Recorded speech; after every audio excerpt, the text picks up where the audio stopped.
The first thing my son said on Christmas morning wasn't "Merry Christmas." It was, "Mom, open this door right now." Snow covered the porch while Daniel pounded so hard against the new locks that the wreath shook with every hit. Rachel stood beside him in her expensive white coat, screaming that I had lost my mind. Please just talk to us. This is ridiculous. My grandson was crying. My granddaughter wouldn't look at me. Merry Christmas. I sat quietly inside the deed the house. is in my name. My husband and I spent 30 years paying for holding a cup of coffee with trembling hands. Because after what they did to me the night before, I finally remembered something they had all forgotten. My name was the only name on that deed. Before I tell you what really happened that Christmas, I'd love to hear from you. Have you ever felt invisible in your own family?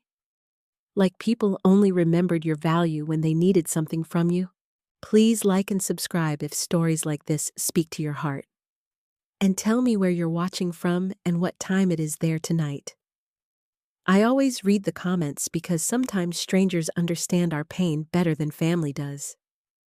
3 days before Christmas, I was standing in my kitchen at 6 a.m. peeling potatoes while the rest of the house slept. The old clock above the stove ticked softly, mixing with the sound of wind pushing snow against the windows.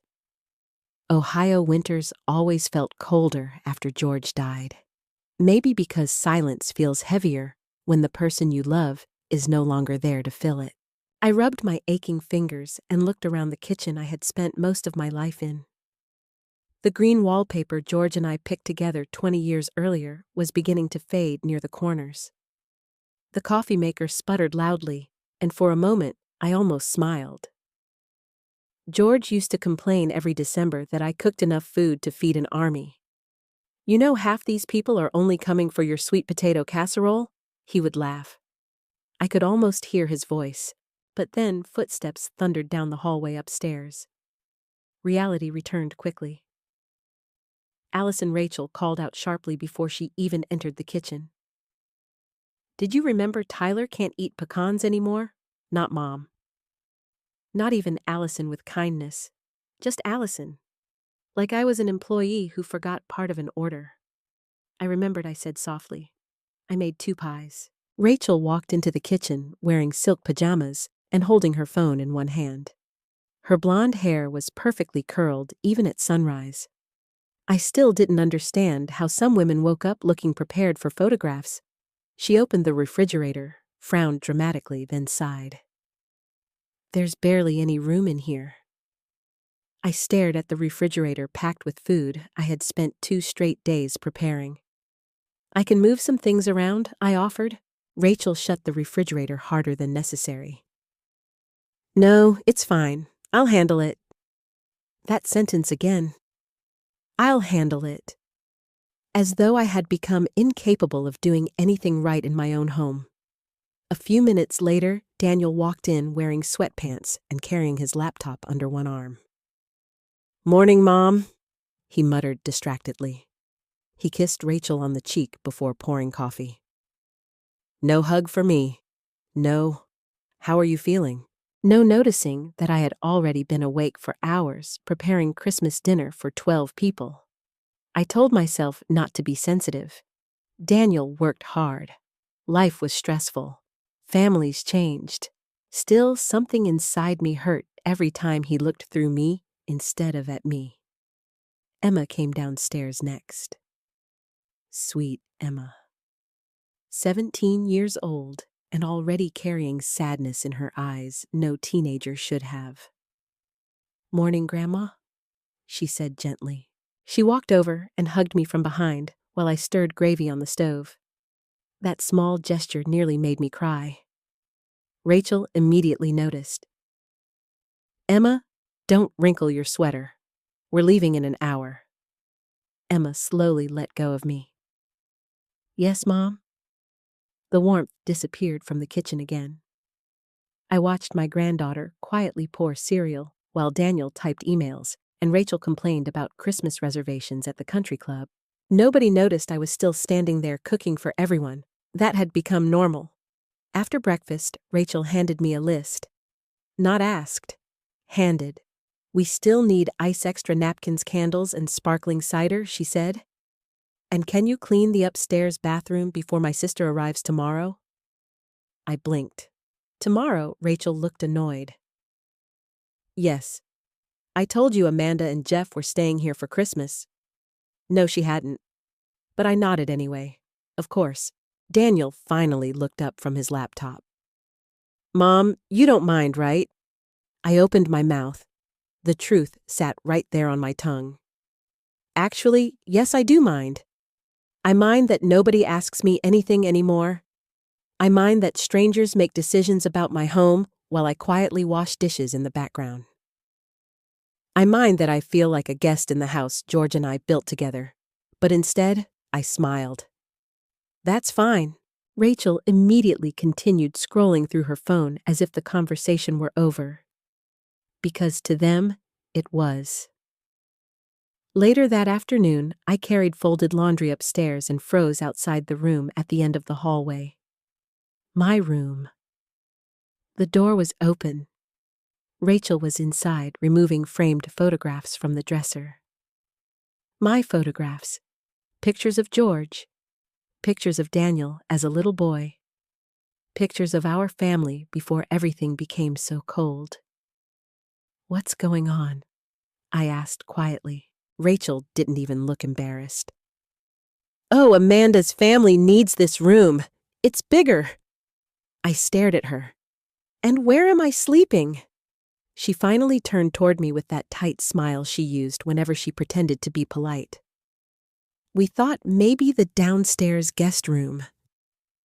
The downstairs guest room was the basement. Cold, small, dark.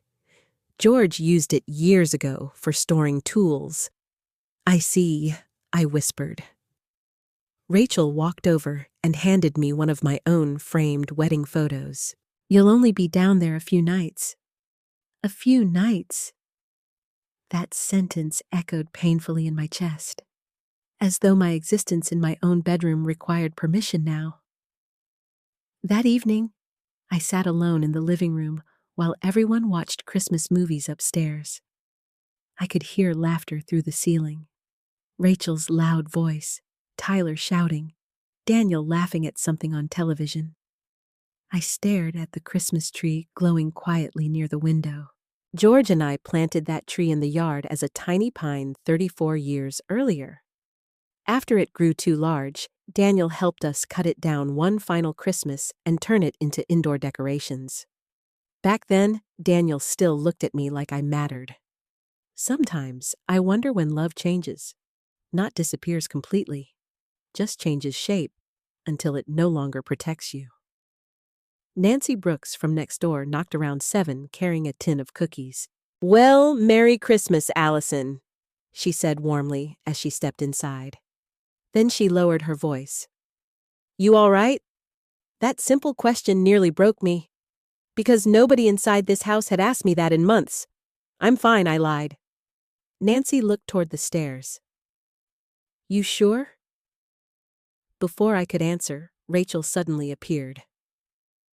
Oh, good cookies, she said quickly, taking the tin from Nancy's hands before I could touch it.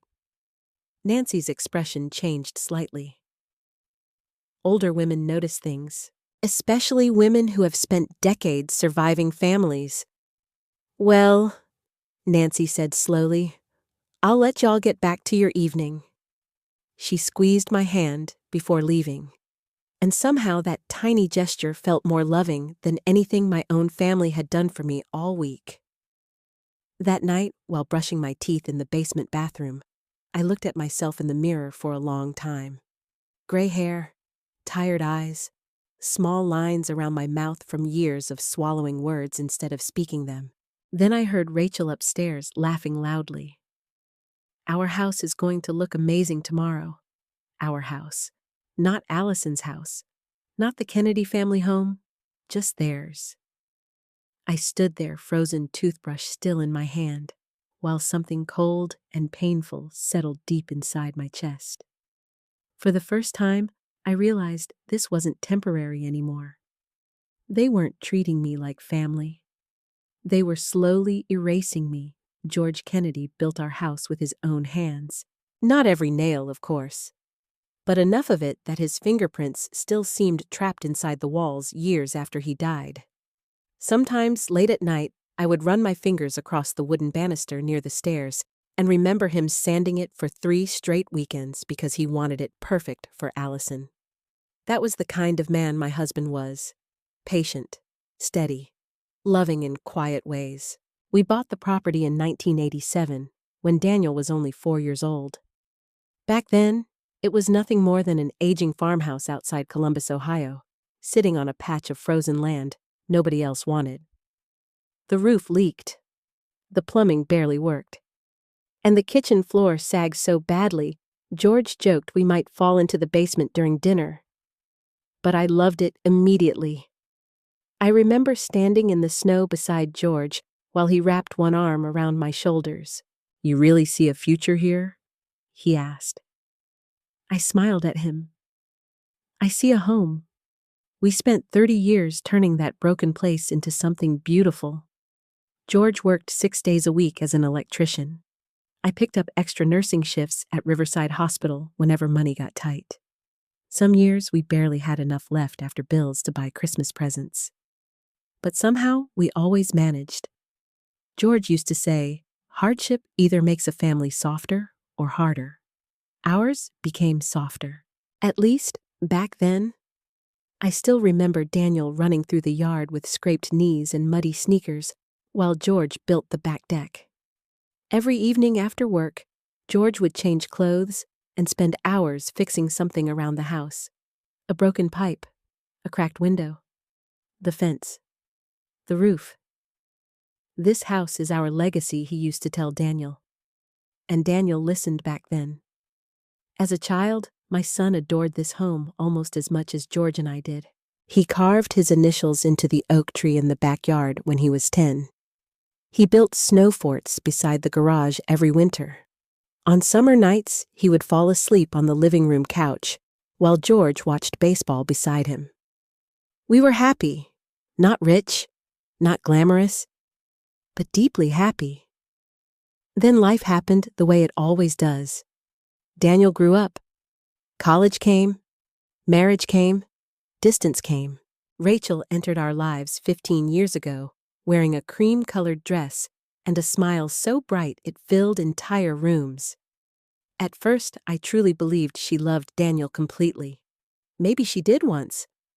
But Rachel always loved comfort too. Expensive comfort. Bigger comfort.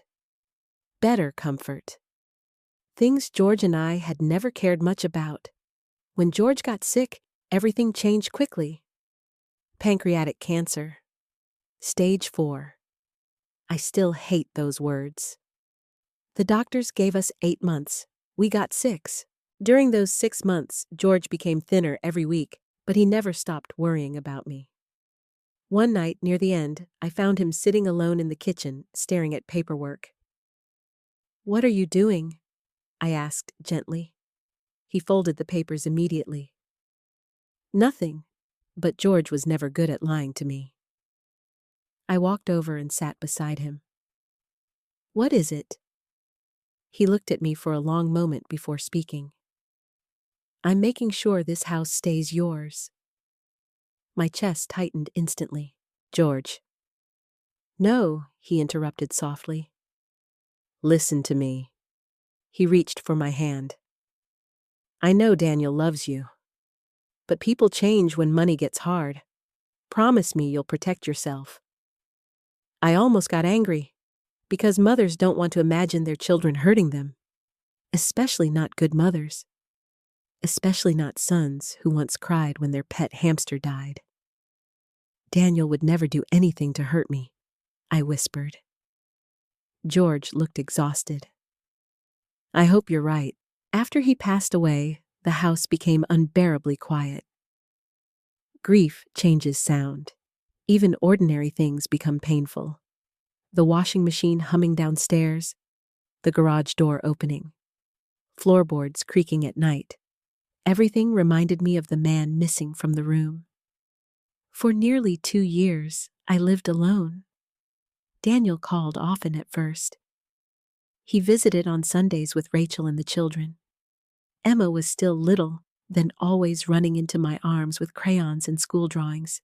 But slowly, the visits became shorter, less frequent, more distracted. Daniel started talking about work stress constantly. Rachel complained about rising mortgage payments on their suburban house in Dublin, Ohio. Then came the recession. Daniel's company downsized. Rachel's real estate business slowed down. One rainy November evening, Daniel sat across from me at this very kitchen table, rubbing both hands together nervously. "Mom," he said carefully, "we've been thinking." I already knew something was wrong. Rachel avoided eye contact the entire evening. Daniel cleared his throat. "What would you think about us moving in here for a little while?" I remember forcing a smile immediately. "Because mothers are trained to rescue first and think later." "You wouldn't be a burden," I said quickly. Daniel looked relieved so fast it hurt my heart. "Just until we get back on our feet," Rachel added softly. "It would help us so much. And honestly, I was lonely. Terribly lonely. The idea of hearing children in the house again felt like sunlight after years of winter. So I said yes, without hesitation, without conditions, without imagining how badly things could change. The first few months actually felt wonderful. Family dinners returned. Emma baked cookies with me every Saturday. Tyler was still a toddler chasing the dog around the backyard. Daniel fixed the gutters. Rachel redecorated the guest bathroom. For a while, it truly felt like family healing itself. Then little things began changing. Tiny things at first. Rachel replacing George's old leather chair because it looked outdated. Daniel suggesting we modernize the kitchen.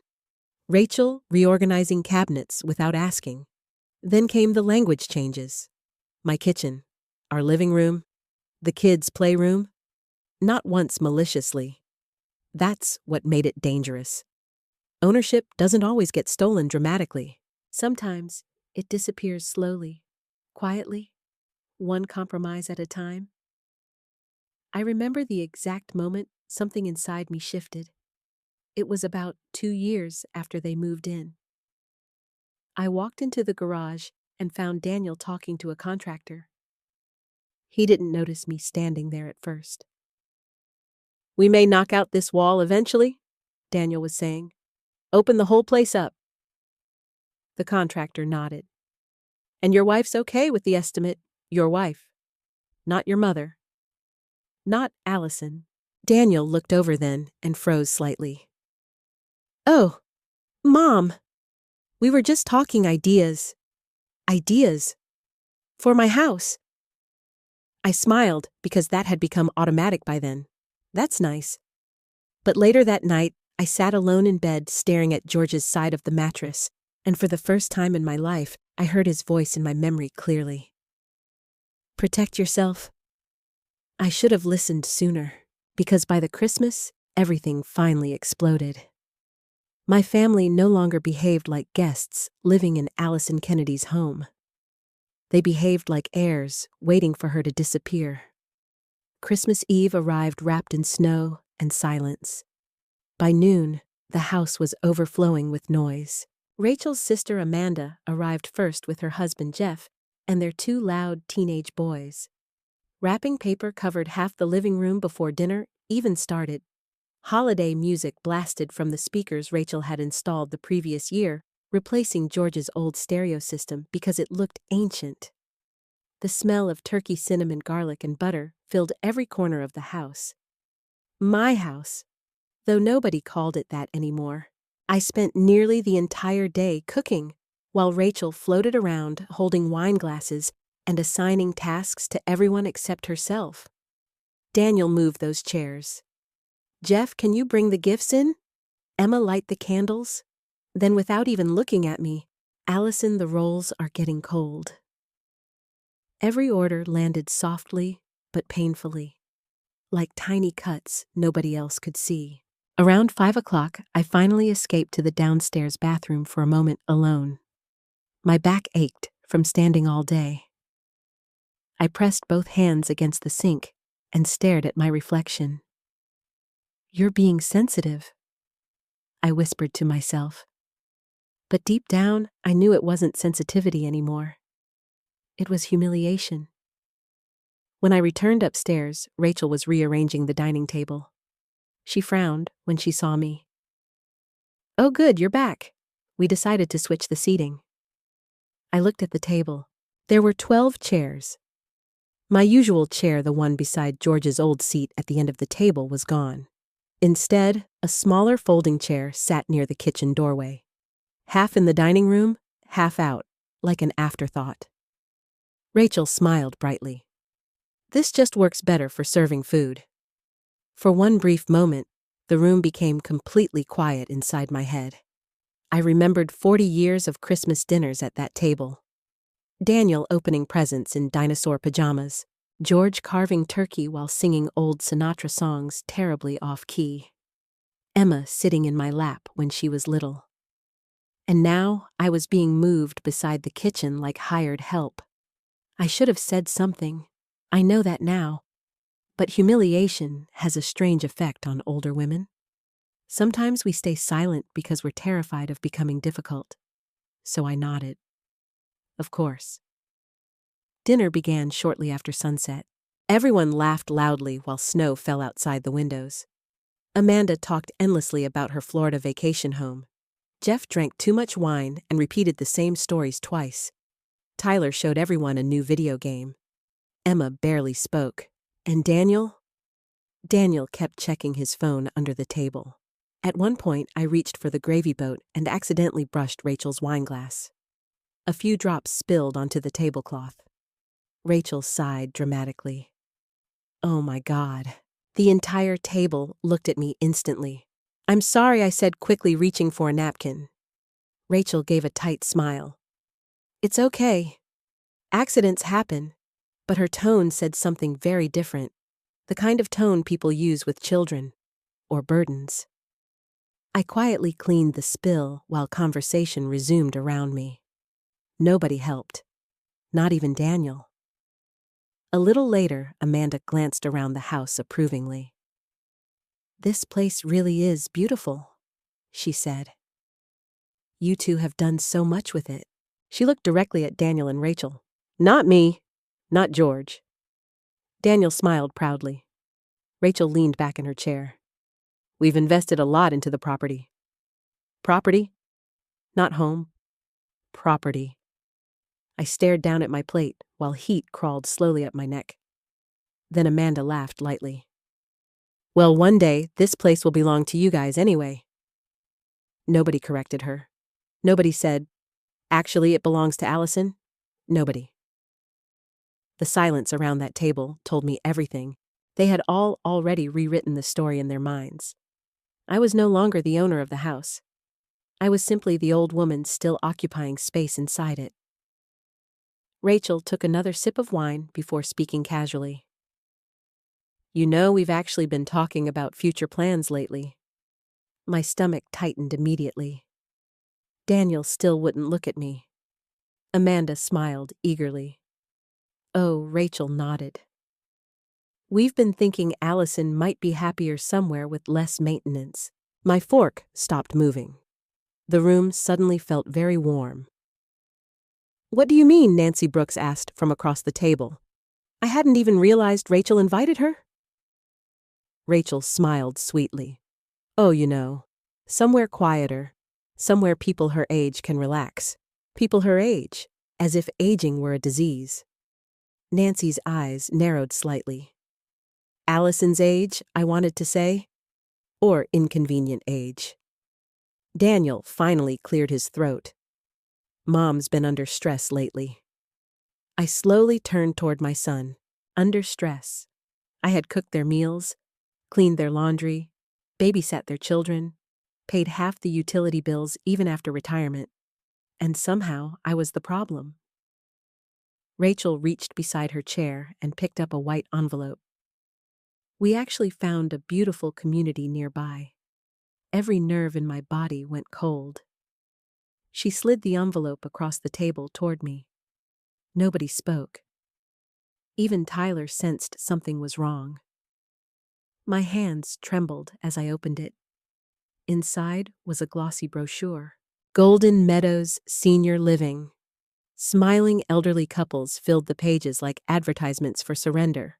Luxury dining, medication assistance, private suites, community transportation. I couldn't breathe for a moment. "You looked at nursing homes," I whispered. Rachel immediately corrected me. "Retirement community." I looked at Daniel. My son. The little boy who used to crawl into my bed after thunderstorms. The teenager who cried at George's funeral. The man I had trusted with my entire heart. "You knew about this." Daniel rubbed both hands together, nervously. "Mom, just listen." "No," I interrupted softly. "Did you know his silence answered before his words did? We just thought maybe." He began weakly. "You'd be happier there?" Happier. The room blurred slightly around me. Nancy looked horrified. Emma stared at her plate with tears gathering in her eyes. Rachel kept speaking smooth and calm, like this conversation was reasonable. "You'd have people your own age around you. My own age, not family, not grandchildren, not memories. Just somewhere else. Somewhere easier for them." Then came the sentence that finally shattered something inside me. Rachel laughed lightly and said, "And honestly, this house is just too much for one person anyway." One person. As though George never existed. As though the decades I spent building this life meant nothing. As though I were already halfway erased. I looked around the table slowly. At the garland I hung myself. At the dining room George painted. At the family photographs lining the walls. Then at the people calmly discussing where to send me. And for the first time in my life, I saw fear in a different form. Not fear of loneliness, not fear of aging. Fear of becoming disposable to the people you sacrificed everything for. Nancy suddenly pushed her chair back sharply. "Well," she said coldly, "I think this conversation has gone far enough." Rachel blinked in surprise. "We're just trying to help Alison." Nancy looked directly at her. "No," she said quietly. "You're trying to move her." Silence crashed across the room. Daniel finally looked ashamed. But not ashamed enough. Because he still didn't defend me. Not once. That night, after everyone went upstairs laughing awkwardly and pretending dinner hadn't become a disaster, I remained alone at the table. The brochure still sat in front of me. Golden Meadows Senior Living. I stared at the smiling elderly couple on the front cover for a very long time. Then I slowly closed it. And somewhere deep inside me, something old and exhausted finally stopped begging to be loved. That night, Rachel sent me to the basement, like I was a problem that needed hiding. "Amanda's boys are already asleep upstairs," she said while stacking dirty plates into my arms. "So try not to make too much noise." I almost laughed at the absurdity of it. My own house, my own kitchen, and somehow I was the one expected to stay quiet. The basement smelled faintly of dust and old wood. George used to keep his tools down there before arthritis made it too painful for him to work with his hands. Even now, years later, his workbench still stood in the corner beneath the tiny window. A rusted hammer, a box of nails, his old Brown's coffee mug. Little pieces of a life that once felt solid. I sat slowly on the narrow bed Rachel had prepared for me earlier that afternoon. Thin blanket, flat pillow, no space heater. The December cold crawled through the concrete walls immediately. Upstairs, footsteps moved across the floor above me. Muffled laughter drifted downward through the ceiling. Someone turned on music again. Christmas music. That somehow made everything hurt worse. I wrapped my cardigan tighter around myself and stared at the ceiling. How had we gotten here? That question kept circling in my mind, like a bird trapped inside a closed room. At some point after midnight, the house finally became quieter. The guests had gone to sleep. The dishwasher stopped running. Even the wind outside softened. I closed my eyes, hoping exhaustion would finally drag me into sleep. Then I heard voices upstairs. Daniel and Rachel. At first, I tried to ignore them. Married couples argue. Married couples complain. That wasn't my business. But then Rachel said something that made every nerve in my body freeze. Once the refinance goes through, we can finally breathe. Silence. Then Daniel answered quietly, I know. Refinance. I sat upright immediately. The old pipes in the basement creaked softly, while my heartbeat pounded louder and louder inside my ears. Rachel lowered her voice, but the house was old. Sound traveled through the vents easily. We can't keep waiting forever, Daniel. I'm trying, he snapped quietly. No, you're hesitating. I moved slowly toward the basement stairs, without making noise. Every step felt unreal. Rachel sighed upstairs. She barely even notices what's going on. I stopped breathing. Daniel didn't answer. That silence scared me more than anything else. Rachel continued. The paperwork's almost done. Once the mortgage clears, we pay off the debt, fix the kitchen, and sell in spring. Sell. My hand gripped the railing so tightly my knuckles ached. Daniel spoke again, sounding nervous. What if she finds out? Rachel gave a short laugh. She won't. I felt physically cold all over, not emotionally. Physically, the kind of cold that enters your blood. Then came the sentence that changed everything.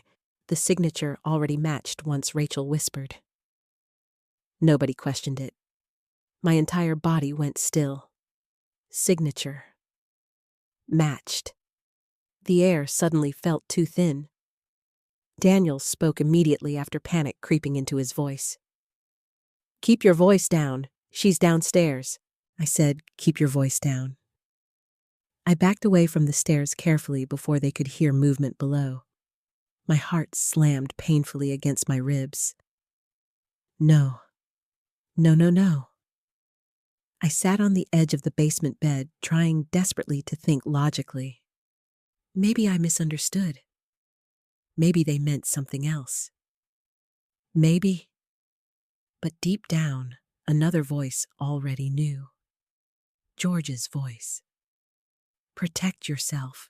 Around 1 a.m, after the upstairs finally became silent again, I walked quietly to the storage shelves beside George's old workbench.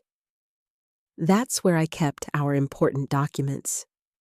Or at least where I thought I kept them. My fingers trembled as I opened the gray metal lockbox. Insurance papers, tax records, George's death certificate, old bank statements. But when I reached for the property folder, it was thinner, much thinner. A terrible feeling spread slowly through my stomach. I sat on the cold basement floor, pulling papers out one by one. Property tax receipts, utility records, the original deed, thank God, still there, still in my name. But several other documents were missing. Home equity records, recent banking correspondence, and most importantly, a file containing my signature samples for legal paperwork William Carter once prepared years earlier after George died. I stared blankly at the empty space inside the folder. Rachel had been downstairs before. Organizing, she called it. Cleaning, helping. Suddenly, every moment replayed differently inside my mind. Every question about paperwork. Every comment about finances. Every time Daniel casually asked whether I still kept old records.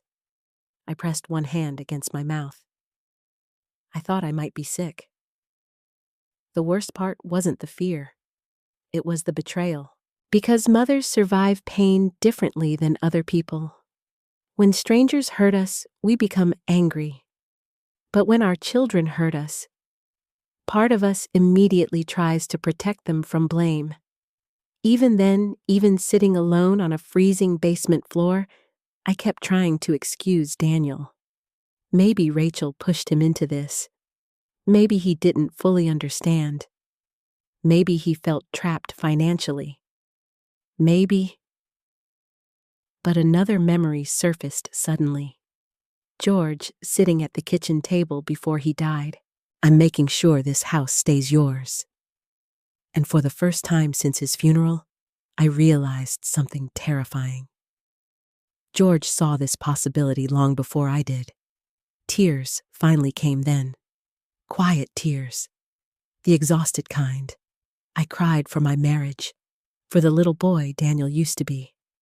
For every moment I ignored because I wanted peace more than truth. After a while, I wiped my face and forced myself to stand. I needed proof, not panic. Proof. I searched the lockbox again carefully. Near the bottom, underneath old utility receipts, I found a folded envelope from William Carter, dated nearly 8 months earlier. My name was written across the front in his handwriting. Confused, I opened it. Inside was a short note. "Alison, please call me regarding the inquiry made about your property records. I believe there may be matters requiring your immediate attention. William Carter inquiry made about your property records." The room tilted slightly around me. Why hadn't I seen this before? Then I remembered. Rachel had started sorting mail months ago because she claimed I was forgetting things. My hands slowly curled into fists. No, I wasn't forgetting things. I was being managed, controlled gently enough that I questioned myself instead of them. I looked around the basement at George's old tools again. And suddenly, I understood something clearly. They didn't think of me as a person anymore. They thought of me as an obstacle between themselves and the house. The realization hurt so deeply, I had to sit down again. Upstairs, the house remained quiet. My family slept peacefully while I sat alone, discovering they may have stolen from me. Outside, snow continued falling softly across the yard. George once built Christmas snowmen in with Daniel. I looked toward the tiny basement window and whispered into the darkness, "What happened to us?" But there was no answer. Only silence. And somewhere inside that silence, something fragile inside me finally broke. Not my heart. Something else. Something more dangerous. My willingness to keep pretending everything was fine. I didn't sleep at all that night. I sat at the edge of the basement bed, wrapped in George's old flannel blanket, while the digital clock beside me slowly crawled from 2:13 to 3:41 to 4:26 in the morning. Every few minutes, I looked toward the basement stairs, half expecting Daniel to come downstairs and confess everything. He never did. Around 5 o'clock, I finally stood up and walked quietly to the tiny basement bathroom. My reflection startled me. I looked older overnight. Not physically, emotionally. There's a particular kind of pain that ages a woman instantly the moment she realizes the people she protected no longer protect her back. I splashed cold water on my face and tried to think clearly. Panic wouldn't help me. Crying wouldn't help me. And confronting Daniel without proof definitely wouldn't help me. I needed someone I could trust. Only one name came to mind immediately. William Carter, George's best friend. Our lawyer for over 30 years. I checked the time, 5:17 a.m. Too early for politeness, but not too early for fear. My hands trembled as I stepped outside through the basement door into the freezing December air. Snow covered the backyard in soft white silence. The sky was still dark blue, almost black. I pulled my coat tighter around myself and dialed William's number. The phone rang 4 times before his sleepy voice answered. "Hello, William?" I whispered, suddenly fighting tears again. "It's Alison." He woke up instantly. "Alison, What's wrong? Something about hearing genuine concern in another person's voice nearly broke me. I think... My voice cracked. I think something's very wrong. There was a pause. Then William spoke carefully. Are you safe? I hadn't even considered that question before. Yes, I answered quietly. I think so. Tell me what happened. So I did. Not everything at first. Just enough. The dinner, the nursing home brochure, the conversation I overheard upstairs, the missing paperwork, the mention of signatures. William stayed silent for several seconds after I finished. Too silent. My stomach tightened immediately. William, he exhaled slowly. Alison, there's something I need to ask you. Fear prickled across my skin. Have you signed any property refinance documents recently? No? Anything related to home equity loans? No. Did you ever authorize Daniel or Rachel to act on your behalf financially? Never. Another long silence followed. Then William spoke in a completely different tone. Professional. Serious. Alison, about 8 months ago, Daniel contacted my office requesting copies of property records. My chest tightened painfully. He said you were considering refinancing the home to help pay for renovations and family expenses. I closed my eyes. He lied. I suspected that William admitted quietly, which is why I never released the official documents directly. My knees weakened slightly with relief. Thank God. But William wasn't finished. However, he continued carefully. 2 months later, I received notice from a regional lender requesting verification related to a possible mortgage inquiry. I gripped the phone tighter. What does that mean? It means someone attempted to use your property during a lending process? The cold morning air suddenly felt sharp inside my lungs. Was it approved? I don't know yet. The world seemed to narrow around me. Snow. Dark sky. My own breathing. Nothing else felt real. William lowered his voice. Alison, I need you to listen very carefully. I nodded, even though he couldn't see me. Okay. Do not confront Daniel or Rachel yet. The fact that he said Rachel's name too made my stomach turn. Why? Because if fraud is involved, emotional confrontation could give them time to destroy evidence. Evidence. That word hit me hard.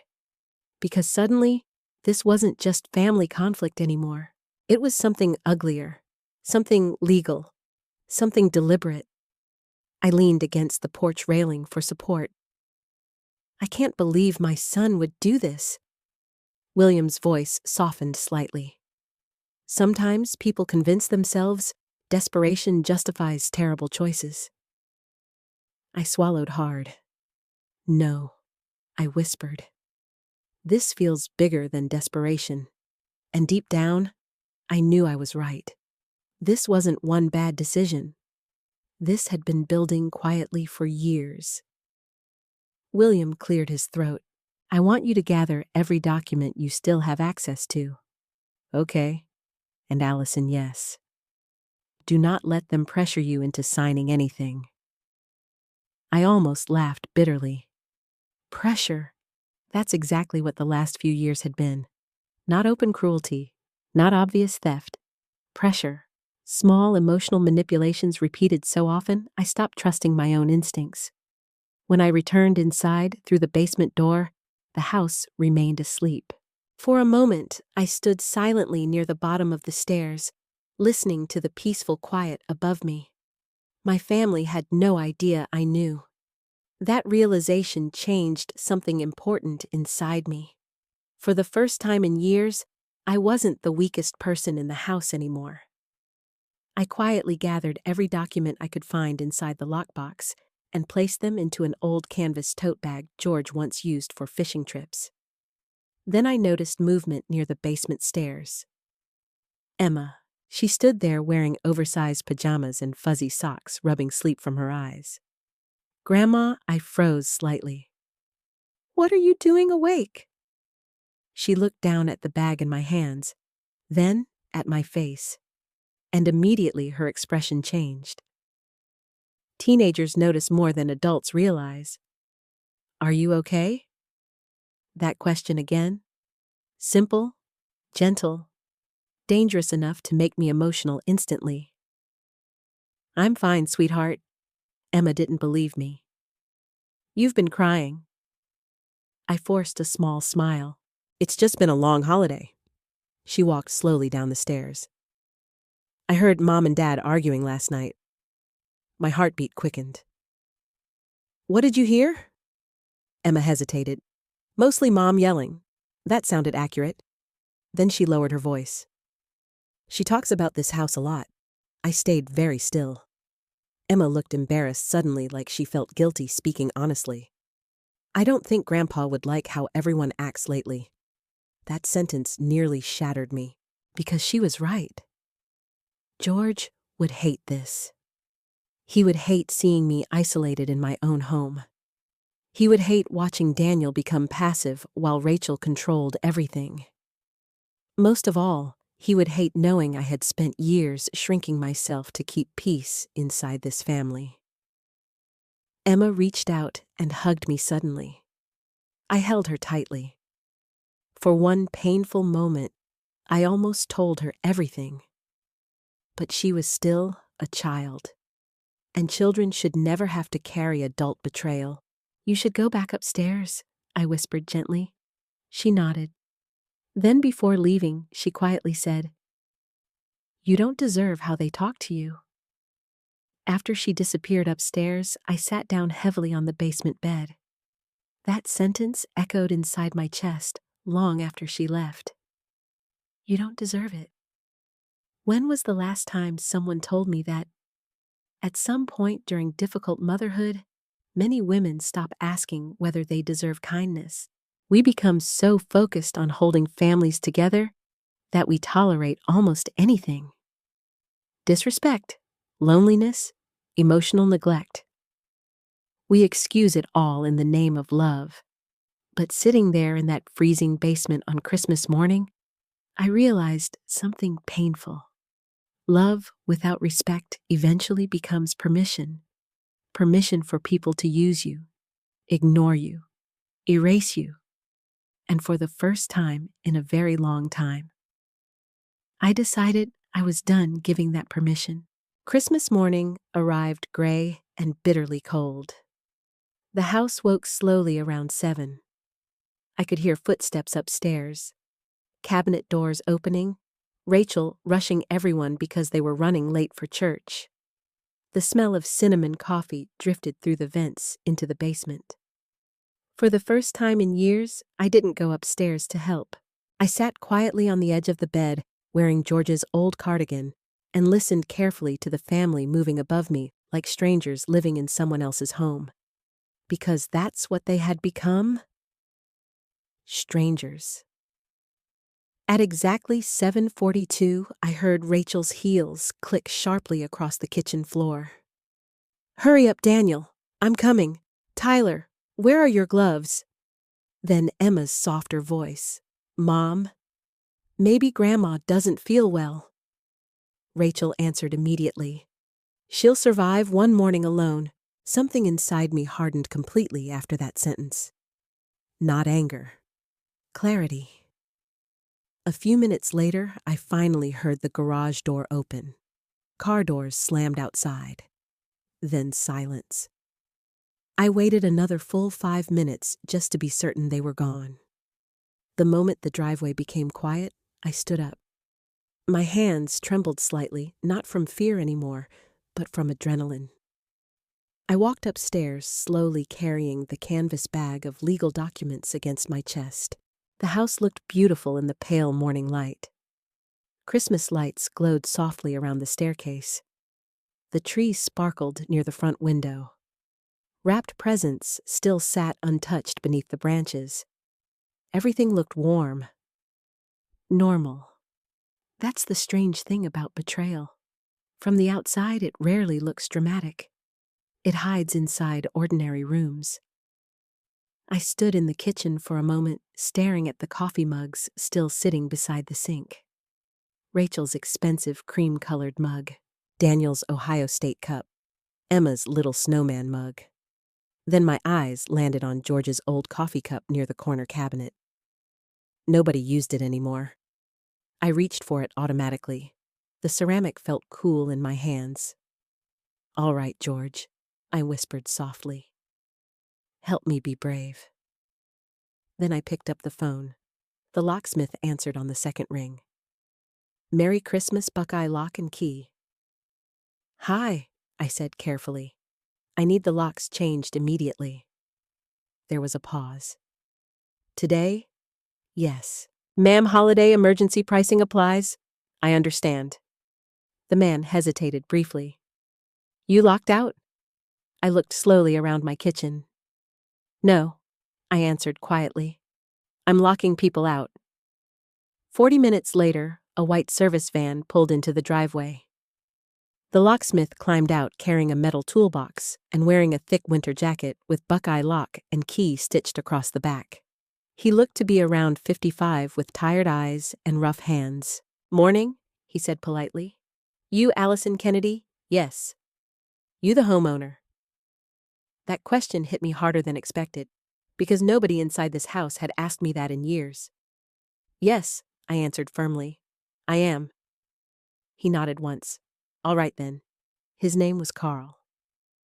Carl worked quietly and efficiently while Christmas music played softly from the living room speakers. The sound made the entire situation feel surreal. Like reality itself had become confused.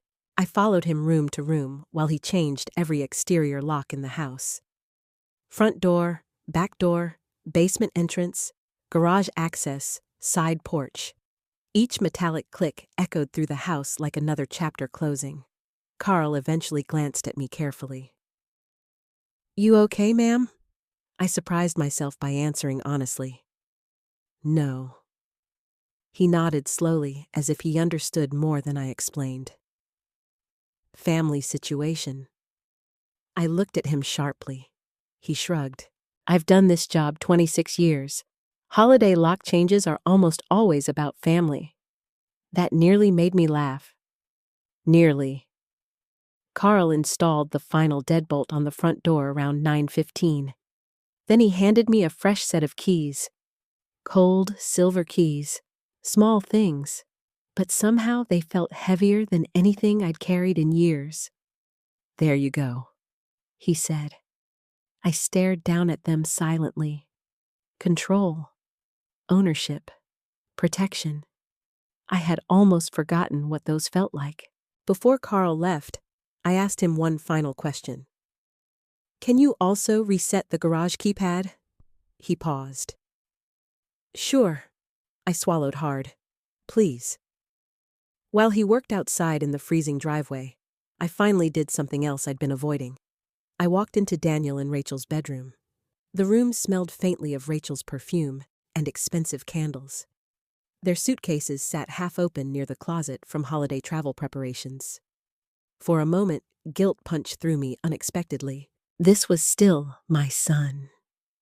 My son who once slept with superhero blankets and begged me to leave the hallway light on. My son who cried in my arms after his first heartbreak. My son who used to bring me dandelions from the yard and call them flowers. I stood there frozen between memory and reality. Then my eyes landed on a stack of financial papers sitting partially hidden beneath Rachel's purse. Home loan estimates, mortgage calculations, projected resale value. My chest tightened violently. Projected resale value. They weren't imagining a future with me in this house. They were imagining profit after me. The last bit of hesitation inside me disappeared. Quietly, I opened the closet and removed 2 large storage bins. Then I began packing. Clothes, shoes, toiletries, jackets, nothing damaged, nothing hateful. I simply placed their belongings carefully into the containers, one piece at a time. Methodical, calm. like a woman finally reclaiming herself. By the time I finished packing the essentials from their room and Tyler's room, the church service should have been ending. Snow continued falling softly outside the windows. My heartbeat stayed strangely steady. No more crying, no more confusion, just certainty. I carried the storage bins onto the front porch and lined them neatly beside the railing. Then I placed Daniel's laptop bag beside them, Rachel's purse, Tyler's backpack, everything visible, everything final. Inside the house, the silence felt completely different now. Not lonely, peaceful. I walked slowly through the living room, touching familiar objects as though seeing them clearly for the first time in years. George's old recliner, the fireplace mantel, the framed wedding photo near the staircase. This house still knew who I was, even if my family forgot. At 10:06 a.m., my phone rang. William Carter. Everything done, he asked immediately. Yes. You have the deed, yes. Good. I also contacted local authorities just in case things escalate. I looked toward the front window where snow drifted across the yard. They'll be furious. William's voice remained calm. Alison, people become dangerous when entitlement gets interrupted. Entitlement. That was exactly the word. Not love. Not misunderstanding. Entitlement. Before hanging up, William spoke more gently. George would be proud of you. The tears came instantly then. Not weak tears. Not broken tears. The kind people cry when they finally stop abandoning themselves. I stood alone in the living room, wiping my face, while Christmas lights blinked softly around me. Then, from far down the road, I heard a car approaching through the snow. Daniel's SUV. They were home, and for the first time in years, I wasn't afraid of them anymore. The SUV pulled into the driveway faster than usual, tires crunching sharply over fresh snow. I stood behind the living room curtains, barely breathing. Daniel climbed out first, wearing his dark wool coat, his face relaxed from church and completely unaware his life was about to change. Rachel stepped out next, already talking before the doors fully closed. I swear that sermon lasted forever. Then she stopped. Her eyes locked onto the storage bins lined neatly across the porch. For one long second, nobody moved. Emma noticed first. Mom, she whispered nervously. Tyler blinked in confusion. Why's our stuff outside? Daniel frowned and walked toward the front door quickly. I watched him reach for his keys, then pause, then try again. The key didn't fit. His shoulders stiffened immediately. Rachel's expression changed from confusion to irritation. What is going on? Daniel rattled the handle harder. Locked. He knocked sharply. Mom? I stayed silent. Another knock. Louder. Mom?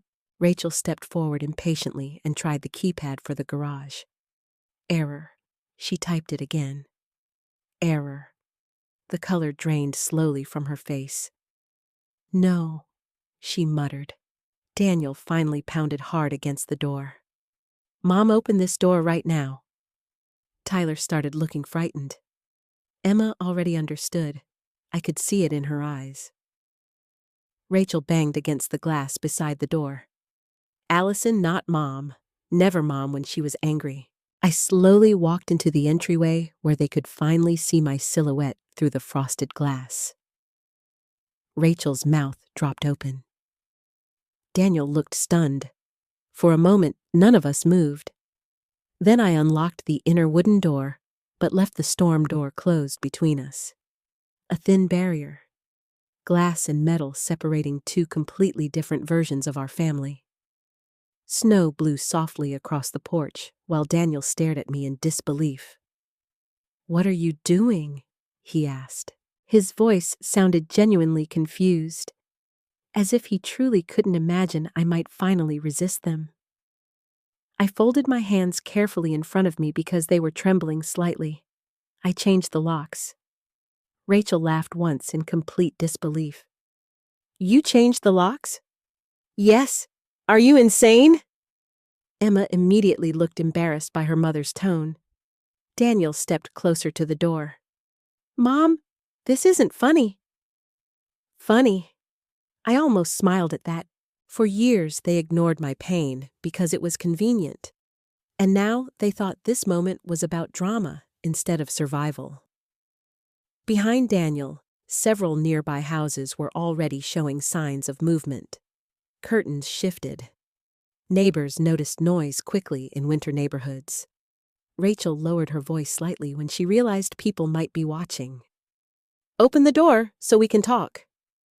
"We are talking." "No," she snapped. "You're humiliating us." Humiliating. That word landed strangely after everything they'd done. I looked directly at Rachel. "You gave me brochures for nursing homes at my own Christmas dinner." Her face hardened instantly. That was concern. That was removal. Daniel rubbed his forehead hard. "Mom, please. Let's just go inside." Inside. Like nothing had happened. Like I hadn't overheard them planning to refinance and sell my house. Like I hadn't spent Christmas Eve crying alone in a freezing basement. I shook my head slowly. "No." Silence fell heavily across the porch. Daniel stared at me like he didn't recognize me anymore. Maybe he didn't, because mothers who finally stop accepting disrespect become strangers to the people benefiting from their silence. Rachel crossed her arms tightly. "You can't lock us out." I looked at her calmly. "I can. This is our home." There it was. Not even hesitation anymore. Not temporary. Not shared. Ours. I felt something deep inside me settle completely. "No," I said quietly. "It isn't." Rachel scoffed loudly. "Oh my God." Daniel stepped closer to the glass. "Mom, you're upset. I understand that. But this is extreme, not the fraud, not the manipulation, not trying to push me into assisted living without my consent. No. The extreme part was finally saying no." I looked directly into my son's eyes. "This house belongs to me." The words shocked him, not because they were untrue, because I had finally said them out loud. Tyler started crying then. "I'm cold," he whispered. The sound hurt me instantly. Of course it did. I wasn't heartless. I loved those children more than anything. I opened the storm door slightly and handed Tyler his winter coat from one of the bins. "Here, sweetheart." Rachel immediately pulled him back dramatically. "Don't manipulate the children." I stared at her in disbelief. Manipulate? For years I had cooked for her children, babysat them, paid bills for this household, and sacrificed my peace to avoid conflict. But suddenly, I was manipulative. Emma spoke quietly for the first time. "Grandma." Her voice almost broke me.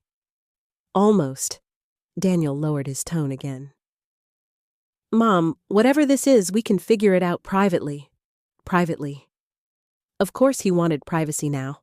Not at dinner when they embarrassed me publicly. Not when they discussed removing me from my own home in front of guests. Only now. I tightened my grip on the edge of the door. "You tried to refinance my house." Daniel froze completely. Rachel's face changed instantly. Fear. Real fear. Not outrage. Not embarrassment. Fear. That told me everything. Daniel looked toward Rachel automatically before answering. Small movement. Huge meaning. "I don't know what you're talking about," he said too quickly. "You discussed signatures upstairs last night?" Rachel stepped forward sharply. "You were listening to us?" I almost laughed at the absurdity. "You moved me into a basement. That's not the point." "No," I said quietly. It actually is. Snow continued drifting softly around us while the neighborhood remained eerily still. I noticed Nancy Brooks watching discreetly through her front window. Good. Let people see. I spent too many years protecting everyone else's image while mine slowly disappeared. Daniel looked exhausted suddenly. Mom, please. That word sounded different now. Not loving, desperate. Open the door. I shook my head again. No. Rachel lost control completely then. This is elder abuse. I blinked slowly. Elder abuse. The irony nearly took my breath away. You isolated her, Rachel shouted toward the neighbors now. She's confused and paranoid. Paranoid. I reached into the canvas bag beside the door and slowly removed the folder William told me to keep nearby. Then I held up the deed. My name is the only name on this property. Daniel's face went pale. Rachel immediately looked toward the paper. I watched panic flicker across her expression before she buried it quickly beneath anger. We live here. You stayed here? I corrected softly. That sentence changed something. I saw it happen instantly. For the first time, they realized I no longer viewed them as permanent parts of this home, only people who had been allowed inside it. Daniel suddenly pounded against the door harder. Mom Tyler began crying louder. Emma stepped back away from her parents, and Rachel hissed through clenched teeth. You're making a huge mistake. I looked directly at her. No, I said quietly. I made the mistake years ago. Then I took a slow breath and spoke the sentence that truly shattered whatever remained of our old life. I already called the police. Complete silence. Daniel's entire body stiffened. Rachel's mouth opened slightly. Emma closed her eyes, and somewhere far down the snowy road, I heard sirens beginning to approach. The police cruiser rolled slowly into the driveway through falling snow, its flashing lights reflecting red and blue across the icy yard. Nobody spoke. Daniel stood frozen near the porch steps, while Rachel wrapped her arms tightly around herself, her face pale beneath perfectly applied makeup. Tyler clung to Emma silently, now frightened and confused. And me? I stood inside the doorway of the home I had almost lost piece by piece without realizing it. Officer Ryan Miller stepped out of the cruiser, adjusting his winter jacket against the cold. He looked to be in his early 40s, broad-shouldered with tired eyes that suggested he had already dealt with 3 family emergencies before noon on Christmas Day. He approached cautiously. Morning, he said carefully. Who called? I answered, through the partially opened storm door. Ryan looked between all of us immediately. Family situations. He probably recognized the signs instantly. Rachel spoke first before anyone else could. She locked us out of our house. Our house again, even now. Officer Miller turned toward me politely. Ma'am, is that true? Yes, and you are Alison Kennedy. You own the property? Yes. Rachel immediately interrupted. She's confused. She's upset because of a family disagreement. Confused. There it was again. The easiest way to erase an older woman is to question her mind. Officer Miller remained calm. Ma'am, do you have identification or proof of ownership available? I do. I stepped away briefly and returned with my driver's license, the deed, and several tax records William instructed me to keep nearby. Ryan accepted the papers carefully while snow drifted across the porch between us. Daniel rubbed both hands over his face. Officer, this is being blown completely out of proportion. Ryan ignored him for the moment while reviewing the documents. The silence stretched painfully. Finally, he looked up. The deed is solely under Alison Kennedy's name. Rachel's jaw tightened immediately. We've lived here for years. Ryan nodded. That may be true, but legally ownership appears clear. Daniel stepped forward quickly. My mother isn't thinking clearly. The words hit harder than I expected. Not because they hurt, because they sounded rehearsed. Officer Miller glanced toward me again. Have you been evaluated recently by a physician? Mrs. Kennedy, yes. I reached into the folder and handed him another document. A signed statement from Dr. Leonard Hayes, my primary physician of 14 years. William had advised me to request it months earlier after Rachel casually joked about me becoming forgetful. At the time, I thought he was overreacting. Now, I understood why. Ryan scanned the letter briefly. This states you are mentally competent and fully capable of handling financial and legal decisions independently. Rachel looked genuinely rattled for the first time. That doesn't prove anything. No, Ryan said calmly, but it does make your claim harder to support. Daniel looked stunned. Mom? You went to a doctor over this? I stared at him quietly. No, I answered softly. I went because people started treating me like I was disappearing. That sentence landed heavily. Even Officer Miller looked uncomfortable afterward. Emma lowered her head immediately. Tyler didn't understand enough to follow the conversation completely, but he sensed pain all around him. Rachel crossed her arms tighter. She's manipulating everyone. Officer Miller turned toward her politely but firmly. Ma'am, let's keep emotions down. Rachel gave a bitter laugh. Easy for you to say. Then she pointed directly at me. She's throwing children outside on Christmas. That accusation pierced straight through my chest. Because, despite everything, I loved those children deeply. I looked immediately at Tyler standing in the cold. Officer, I said quietly, the children can come inside anytime they want. Rachel snapped toward me. Oh, absolutely not. Emma looked between us nervously. Officer Miller frowned slightly. So the children are being kept outside by parental choice? Rachel opened her mouth, then closed it again.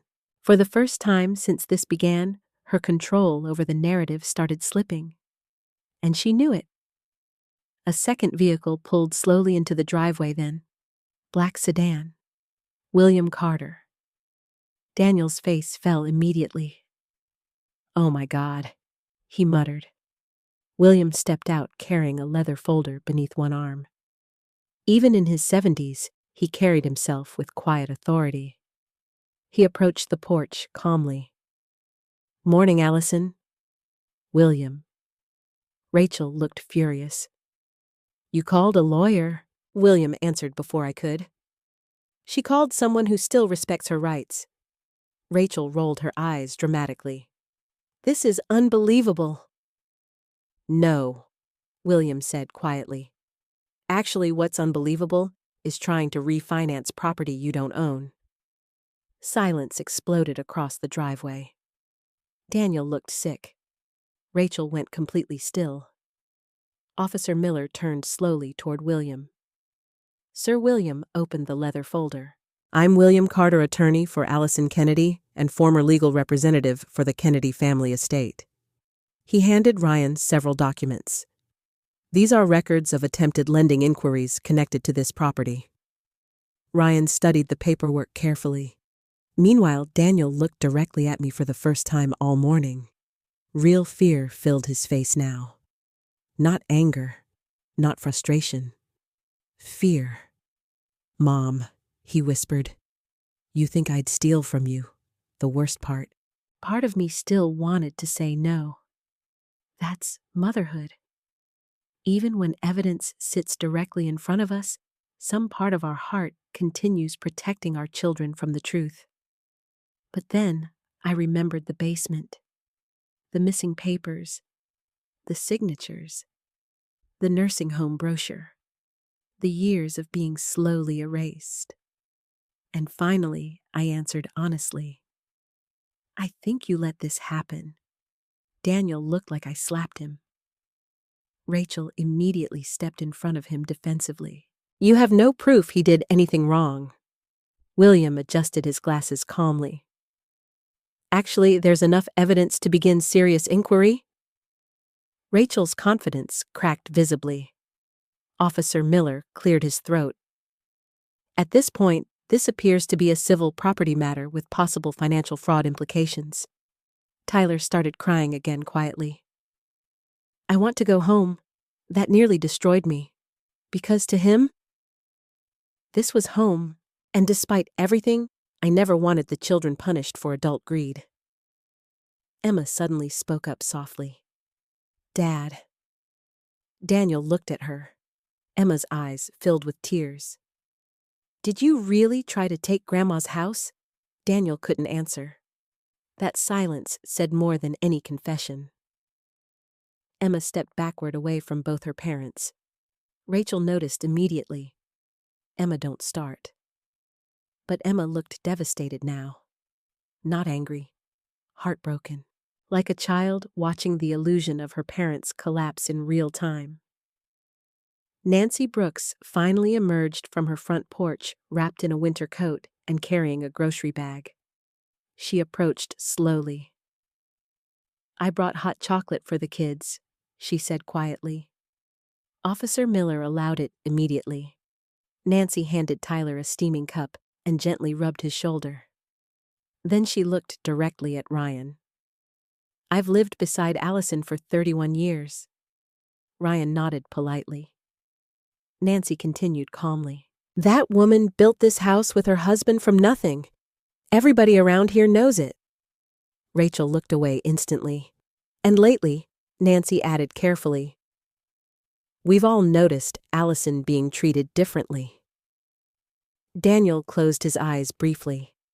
I could practically see shame settling heavier and heavier across him. But Rachel still refused to let go. She's overreacting because we suggested assisted living. No, I said quietly. I reacted because you already planned my removal before asking me. Complete silence followed. Even the wind seemed quieter. Then Officer Miller handed my deed back carefully. Mrs. Kennedy, he said respectfully, you are within your legal rights regarding access to the property. Rachel inhaled sharply. Daniel looked destroyed. And for the first time since George died, I finally felt something unfamiliar inside my own home again. Safe. After Officer Miller confirmed the house legally belonged to me, the entire atmosphere outside changed. The shouting stopped. The accusations softened. Even Rachel became quieter, though anger still burned visibly behind her eyes. Because suddenly, this wasn't just family drama anymore. It was reality. Cold, legal, undeniable reality. Snow continued falling lightly, while Officer Miller spoke privately with William near the patrol car. Nancy stood beside Tyler and Emma, offering them hot chocolate, while Daniel stared at the porch like he no longer recognized the place. I understood that feeling. I hadn't recognized my own home in years. Rachel finally broke the silence first. So what now? She asked bitterly. I looked at her calmly through the storm door. Now you find somewhere else to stay. Daniel flinched immediately. Rachel laughed once in disbelief. On Christmas Day, I held her gaze steadily. You planned to move me into assisted living after Christmas. Her face hardened again. That's not the same thing. No, I said softly. It's worse. Daniel suddenly stepped closer.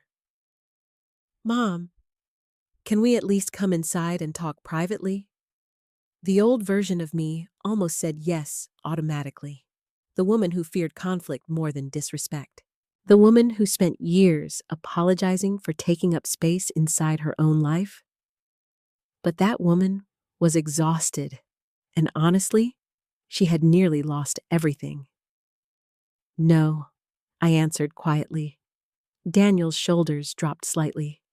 Then to my surprise, he whispered, You really think I'm some kind of criminal? The pain in his voice hurt me. Of course it did. Nothing about this felt victorious. People imagine standing up for yourself feels empowering immediately. Sometimes it doesn't. Sometimes it feels like grieving someone who's still alive. I opened the door slightly wider, but kept the chain lock secure. Cold winter air rushed inside around us. I think I said carefully that somewhere along the way, you stopped seeing me as your mother. Daniel stared at me silently. You started seeing me as a problem to solve. Rachel rolled her eyes instantly. Oh, please. I ignored her completely. You know what hurts the most? I continued softly. Not the paperwork. Not the lies. Daniel's expression tightened. It's realizing you were comfortable watching me disappear? Silence spread heavily across the snowy porch. Then something unexpected happened. Emma spoke. She's right. Everyone turned toward her immediately. Rachel looked stunned. Emma. No, Emma interrupted quietly. Rachel froze. I don't think anyone in that family had ever seen Emma interrupt her mother before. Emma stepped forward slowly, clutching the paper cup Nancy gave her. You guys treat Grandma like she doesn't belong here anymore. Rachel's face flushed red instantly. That is not true. Yes, it is. Daniel rubbed his forehead hard. Emma, this isn't your business. Her eyes filled with tears immediately. It became my business when you made her sleep in the basement. The entire driveway went silent again. Even Officer Miller glanced over briefly. Rachel folded her arms defensively. We needed space for guests. Emma shook her head. No, you wanted her out of the way. That sentence landed hard, because children often say truths adults spend years avoiding. Daniel looked completely exhausted suddenly. Emma, enough. But Emma kept going. You call it your house all the time. Rachel stepped forward sharply. Watch your tone. Emma looked directly at her mother. You already packed Grandma's room before talking to her. My heart stopped for a second. Rachel's face changed instantly. What Emma's voice trembled now.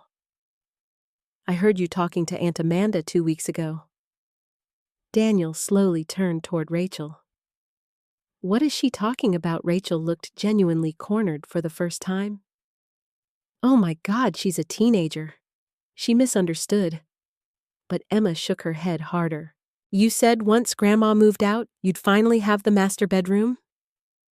The color drained slowly from Daniel's face. I watched him stare at his wife like pieces of a puzzle were finally fitting together painfully. Rachel noticed immediately. Oh, don't do that!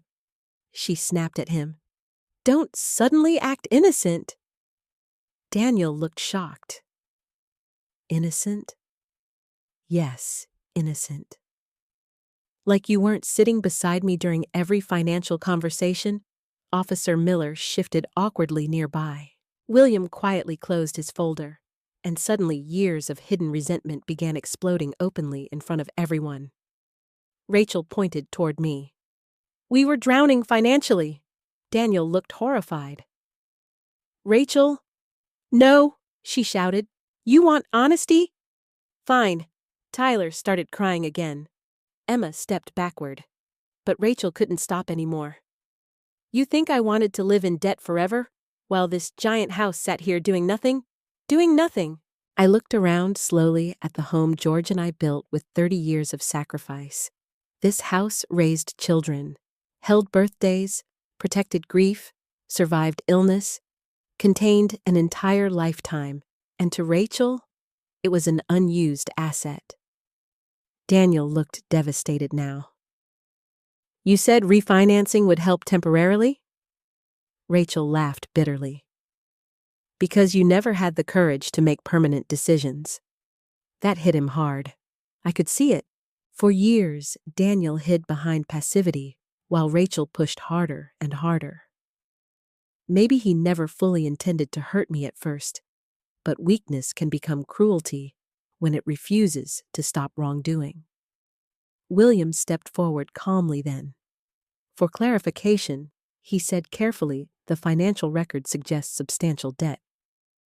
Rachel immediately snapped toward him. You have no idea what raising a family costs. No, William replied evenly. But I understand fraud laws quite well. Rachel looked away. Daniel suddenly sank onto the porch steps, rubbing both hands over his face. And for the first time since this nightmare began, he looked less angry than ashamed, deeply ashamed. I stared at my son sitting in the snow-covered driveway and remembered another Christmas decades earlier. Daniel at 8 years old crying because he accidentally broke one of George's ornaments. I'm sorry, he sobbed back then. I'm sorry. George hugged him immediately. People matter more than mistakes. That memory nearly shattered me, because somewhere between that little boy and this broken man, something essential had been lost. I spoke quietly.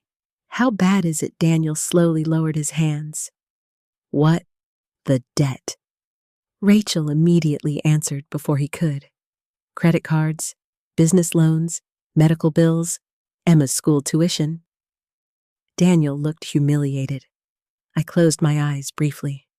All those years, all those dinners, all those holidays. And they never once trusted me enough to tell the truth. Instead, they slowly turned my home into their escape plan. I would have helped you, I whispered. Daniel looked up sharply. I know. No, I said softly. I don't think you do. Tears filled his eyes instantly, because that was the tragedy of all this. I probably would have helped, not because they deserved it, because I loved them. Rachel looked away uncomfortably for the first time.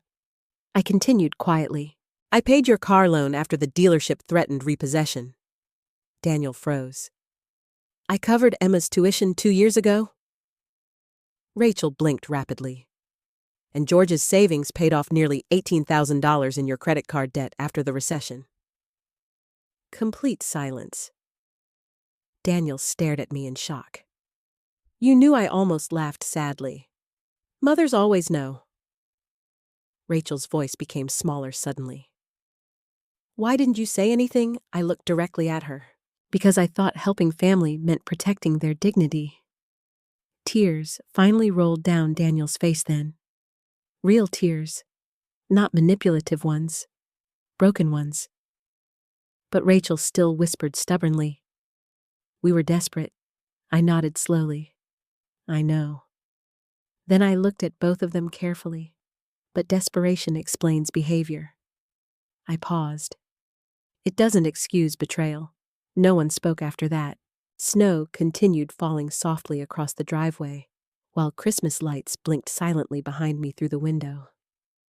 And for the first time, the truth finally stood fully exposed between all of us. The police cruiser finally pulled away just after noon. Officer Miller left after making it painfully clear that legally the house belonged to me, and any further disputes would need to go through attorneys. William stayed a little longer, speaking quietly with me near the doorway, while Daniel stood motionless beside the driveway.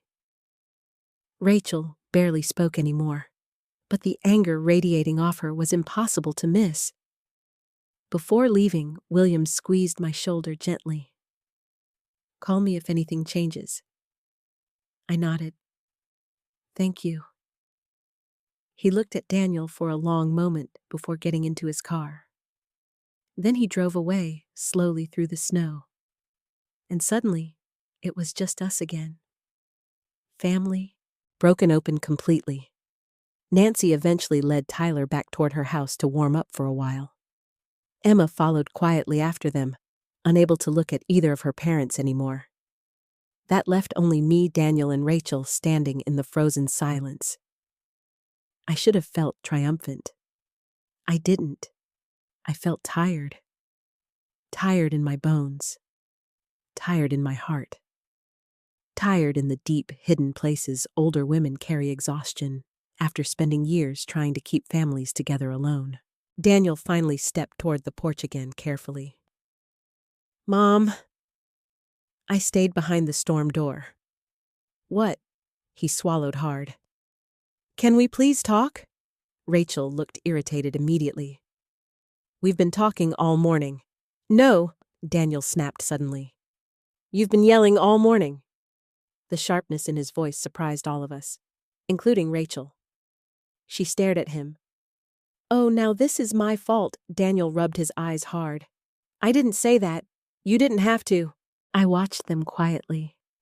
For years, I had blamed Rachel entirely because it was easier than admitting my son allowed this behavior to grow. But standing there now, I saw something more complicated. Rachel pushed. Daniel avoided. And avoidance can destroy people just as deeply as cruelty. Daniel looked back at me again. "Mom, please. Just tell me what you want us to do." That question settled heavily between us, because finally, after years of decisions being made around me, someone was asking what I wanted. I realized I hadn't thought about that in a very long time. What did Alison Kennedy want? Not what kept peace, not what protected everyone else, not what avoided conflict. What did I want? I looked at my son standing in the snow with tears dried on his face. Then at Rachel, still angry, still defensive, still refusing accountability. And suddenly the answer became very clear. "I want my home back." Silence. Daniel looked crushed instantly. Rachel crossed her arms tighter. "So we're just homeless now?" I looked at her calmly. "You were planning my removal while sleeping in my house. That's not fair." "No," I answered softly. Fair would have been honesty. Daniel stepped forward another inch. "Mom, we can fix this." I shook my head slowly. "You tried to use my property without my permission. I didn't sign anything, but you knew." He froze. That was the center of everything. Maybe Rachel pushed hardest. Maybe Rachel manipulated situations. But Daniel knew. And every day he stayed silent. He chose comfort over conscience. His voice cracked slightly. I was scared. I stared at him for a long moment. So was I. That hit him harder than shouting ever could have. Because people forget older women feel fear too. Fear of abandonment, fear of loneliness, fear of becoming unwanted in the homes they built. I continued quietly. "You know what's strange, Daniel?" He looked up slowly. "I spent years worrying about becoming a burden to you." My throat tightened painfully, but I never imagined you'd start seeing me that way too. Rachel suddenly interrupted. "This isn't productive." I looked directly at her. No. What wasn't productive was trying to erase me from my own life. She scoffed bitterly. "You act like we abused you." The word hung heavily in the cold air. Abuse, such an ugly word. And yet, I thought about the basement, the constant dismissals, the manipulation, the slow removal of dignity, the attempts to make me doubt myself. Maybe abuse doesn't always leave bruises. Maybe sometimes it simply convinces a woman she no longer belongs anywhere. Daniel looked exhausted suddenly. "What do you want us to do today, finally?" A practical question. I took a slow breath. "You need to leave the property." Rachel's face twisted immediately. "You cannot seriously expect us to find somewhere to go on Christmas Day. I expected respect inside my own home on Christmas Day." That silenced her. Daniel looked down at the snow. Then after several painful seconds, he asked quietly, "If we leave, is that it?" My chest tightened instantly. Because beneath all the betrayal, he was still my son. And no mother carries a child inside her body for 9 months without some part of her always loving them. Even when they hurt her, especially when they hurt her. But love without boundaries becomes self-destruction. George understood that before I ever did. I answered carefully. That depends on what happens next. Rachel laughed harshly.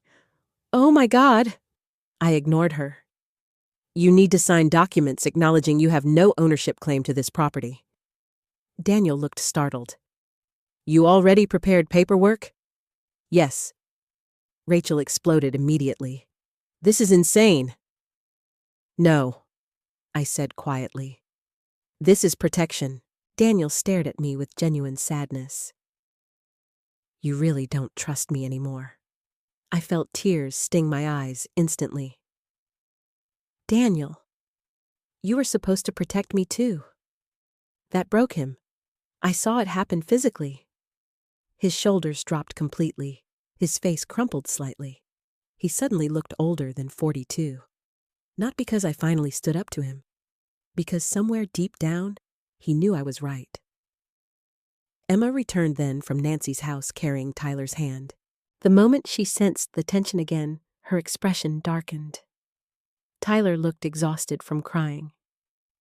Dad, Emma said softly. Nancy said we can stay there tonight if we need to. Rachel looked horrified. We are not sleeping at the neighbor's house? Emma finally snapped. Then maybe you shouldn't have tried taking Grandma's.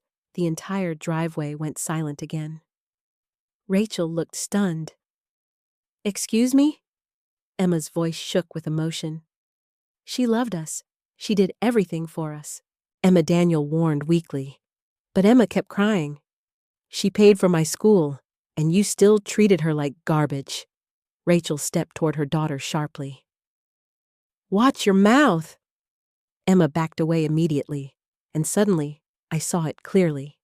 The fear. Not physical fear, emotional fear.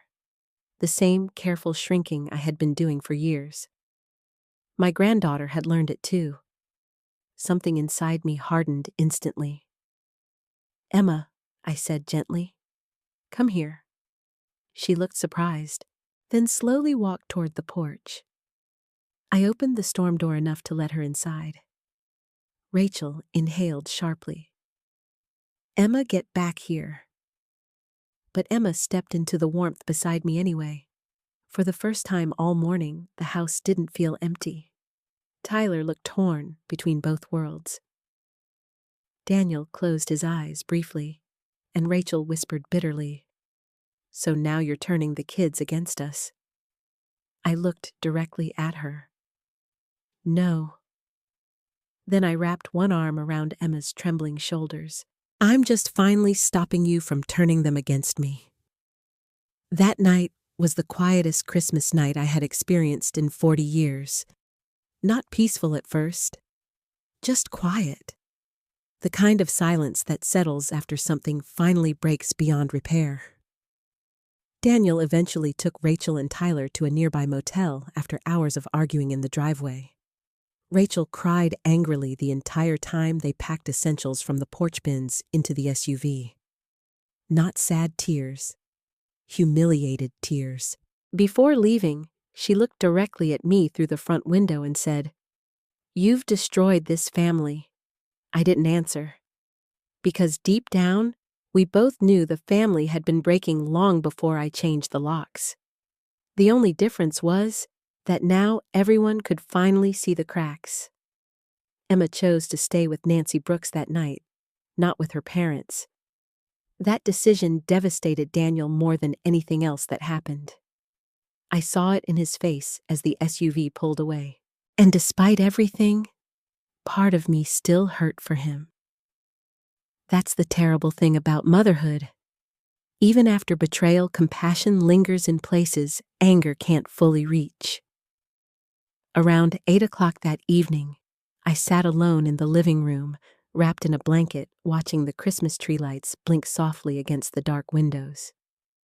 The house felt unfamiliar again. But this time, not because people had taken it over. Because suddenly, there was space inside it. Real space. No tension crawling through the walls. No sharp comments from Rachel. No constant pressure to stay small and agreeable. Just silence.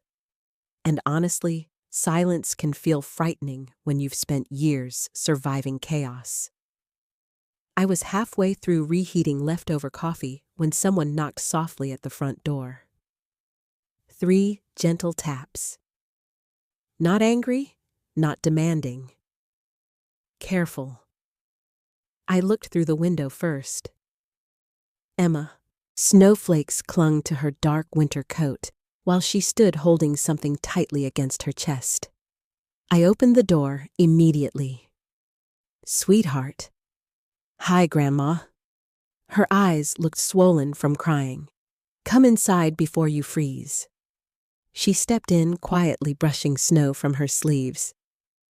Then I noticed what she carried. A small wrapped tin. Mrs. Brooks made too many cookies, she said softly. That nearly made me smile. Did she now? Emma nodded awkwardly. She also said you probably forgot to eat dinner. I laughed quietly for the first time in days. That sounds like Nancy. Emma stood uncertainly near the doorway, like she wasn't sure whether she still belonged here either. That realization hurt deeply. I walked over and touched her arm gently. You never need permission to come home. The moment I said it, tears filled her eyes instantly. I'm sorry, she whispered. My heart cracked open completely. Oh, Emma, I didn't know how bad it was. I pulled her into my arms before she could keep apologizing. She clung to me tightly like she had when she was little. I should have said something sooner, she cried quietly. No, I whispered. None of this was your responsibility. But Emma shook her head against my shoulder. I heard things. A cold feeling moved slowly through my stomach. What things? Emma stepped back, wiping tears from her face. Mom talked about this house all the time. I stayed very still. She kept saying once everything was finalized, life would finally get easier. Finalized. Such a cold word. Like my existence was paperwork waiting completion. Emma sat slowly on the couch while I brought her hot tea. For a few minutes, neither of us spoke. Then she looked at me carefully. There's something else. The way she said it made my heartbeat quicken immediately. What is it? Emma hesitated, then reached into her coat pocket and pulled out her phone. I didn't know if I should show you. Fear crawled slowly up my spine. Show me what? She swallowed hard. A recording. The room suddenly felt colder. Emma looked ashamed. I wasn't trying to spy, I swear. I sat beside her slowly. What's on it? Her fingers trembled slightly while unlocking the phone. A few weeks ago, Mom was yelling at Dad in the kitchen. I closed my eyes briefly. Of course she heard them. Children always hear more than parents think. I recorded it because... Emma's voice cracked. I thought maybe Dad would finally realize how bad things were if he heard himself later. My chest tightened painfully. Imagine being 17 years old and already trying to manage your parents' morality. Emma pressed play. At first, there was only muffled kitchen noise, cabinets opening, footsteps.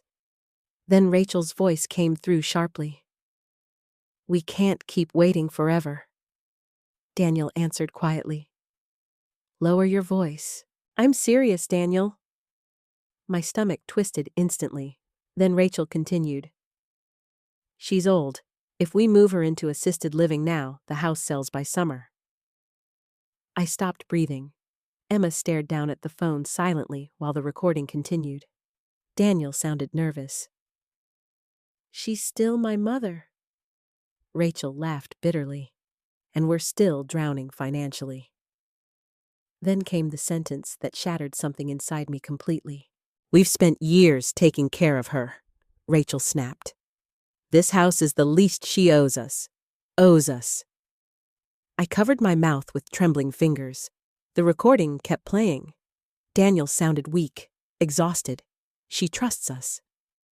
Rachel answered immediately. Then use that trust before it's too late. Emma stopped the recording abruptly.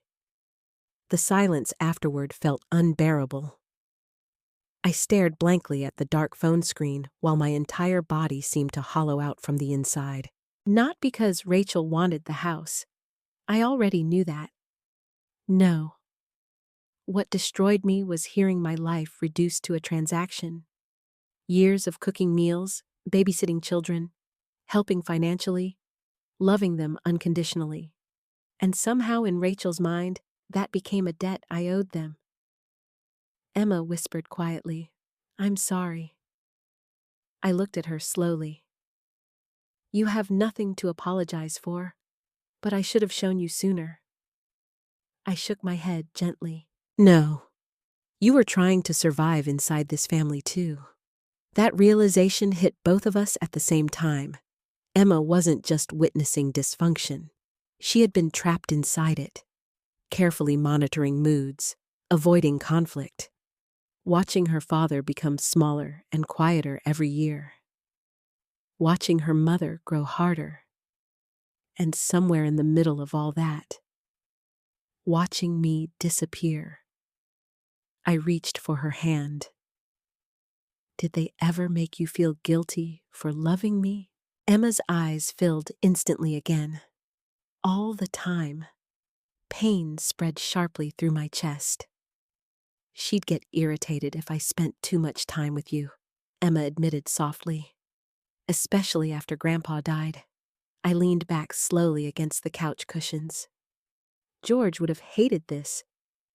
Not the conflict, the emotional control. The way love inside the family became conditional and strategic. Emma suddenly looked frightened. "Are you going to use the recording against them?" I thought carefully before answering. "I don't know yet." That was the truth. Part of me wanted accountability. Another part still mourned the family I thought I had. Emma looked toward the Christmas tree blinking softly across the room.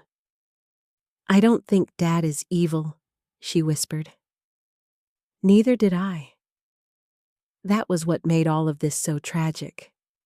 Daniel wasn't cruel the way Rachel could be cruel. He was weak. And weakness, left unchecked, long enough can destroy people just as completely. I squeezed Emma's hand gently. "Your father made terrible choices." She nodded slowly. "But people are more complicated than just good or bad." Tears slipped quietly down her face. "I miss how things used to feel." I looked around the living room, at George's photographs, at the old fireplace, at the tree glowing softly in the corner. So do I. And for a long time that night, neither of us spoke again. We just sat together quietly inside the house everyone fought over, trying to remember when it stopped feeling like home. The week after Christmas felt strangely unreal, like surviving a storm and waking up to discover the landscape completely changed. Daniel and Rachel stayed at a motel on the edge of town while attorneys and banks began untangling the mess surrounding the attempted refinance inquiry. William handled most of it quietly, protecting me from details unless absolutely necessary. But some truths still found their way to me. The forged signature request, the incomplete loan applications, the financial records Rachel tried hiding. Every new piece hurt in a different way. Not because I still doubted what happened, because every document proved this betrayal had lasted much longer than I realized. Meanwhile, the house itself slowly became calmer, cleaner somehow, not physically, emotionally. I slept upstairs in my own bedroom again for the first time in months. The first night I woke twice disoriented because the silence felt unfamiliar. No footsteps pacing overhead.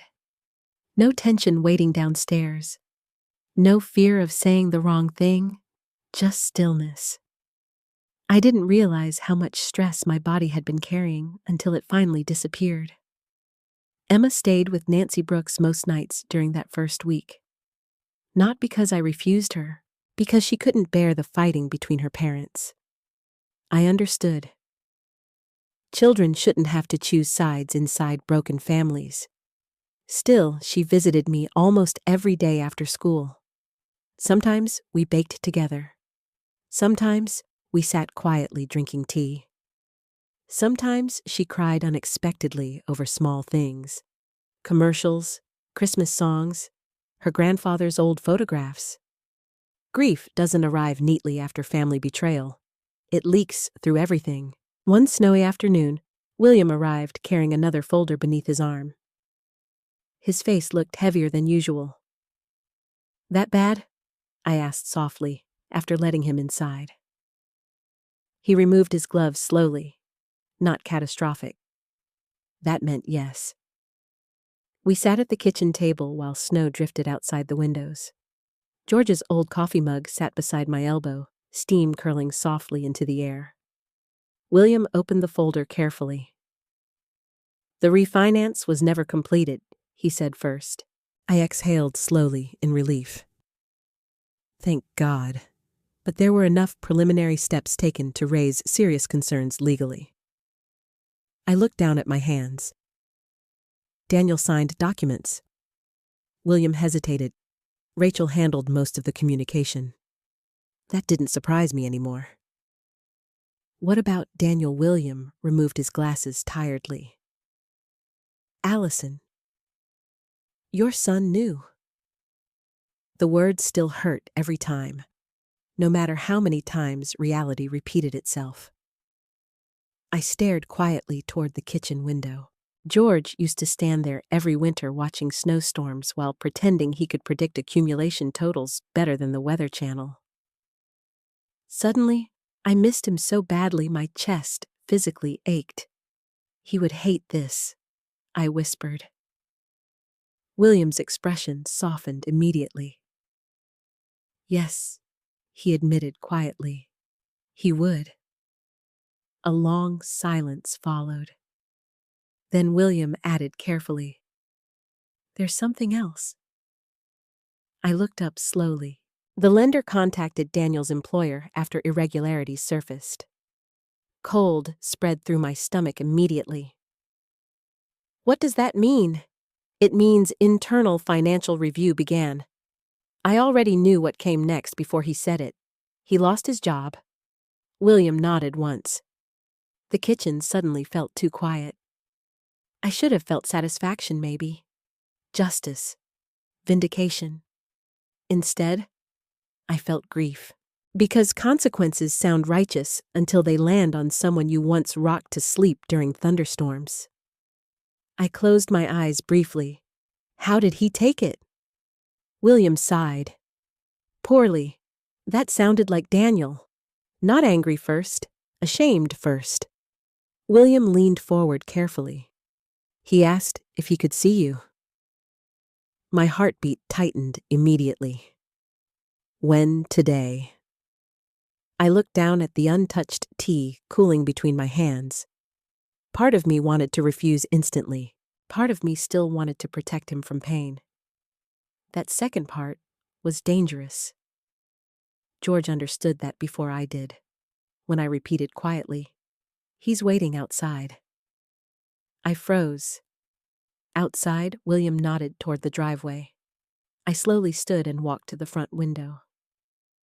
Daniel sat alone in his SUV wearing the same dark winter coat from Christmas morning.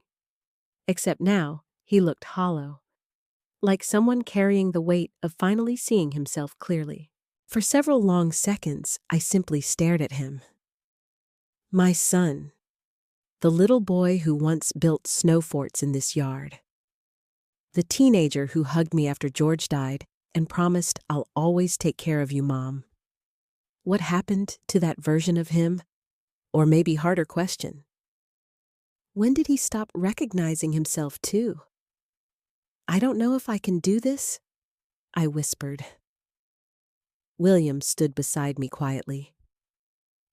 "You don't owe anyone access to your peace." Peace. Such a simple word. Such an expensive thing to lose. I thought carefully. Then finally nodded once. All right. William left discreetly through the back door while I opened the front.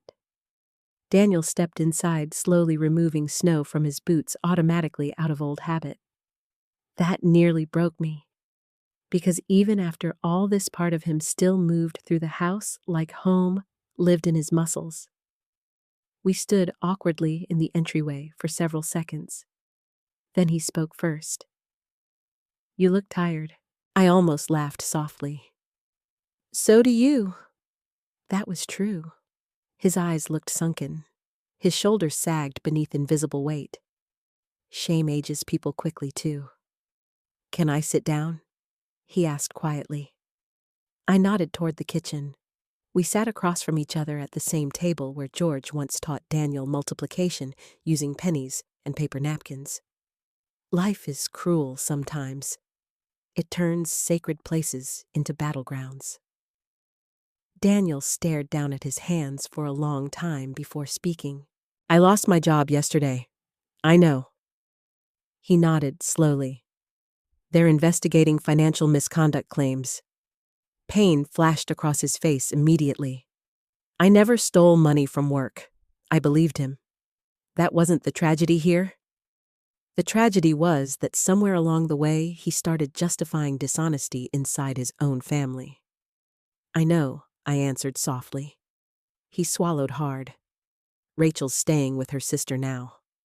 That surprised me slightly. You separated. He laughed bitterly. I don't even know anymore. Silence settled again. Then finally, Daniel looked directly at me. I failed you. Simple words, no excuses, no blame shifting, just truth. Tears burned instantly behind my eyes, because part of me waited years to hear that. I kept telling myself we were just trying to survive financially, he whispered. But somewhere along the way, I stopped noticing what it was doing to you. I stared at him quietly. You watched me disappear. His face crumpled immediately. I know, and you said nothing. Tears rolled freely down his face now. I was weak. Yes, that was the truth, not evil. Weak. Weak enough to let selfishness grow unchecked beside him. Weak enough to sacrifice honesty for comfort. Weak enough to slowly abandon his own mother emotionally because confrontation felt inconvenient. Daniel wiped his face roughly. I kept thinking I'd fix everything before you ever found out. That's what people always tell themselves before betrayal becomes permanent. He nodded slowly. Then after a long silence, he whispered, Do you hate me? The question shattered something inside me instantly, because no matter what happened, he was still my child. I looked at him carefully for a very long time before answering honestly. No. His shoulders shook slightly. But I don't trust you anymore. That hurt him more. I could see it immediately, and maybe it should have. Because forgiveness and trust are not the same thing. People confuse them constantly. I took a slow breath. I will not save you from the consequences of your choices anymore, Daniel. He lowered his head. I know.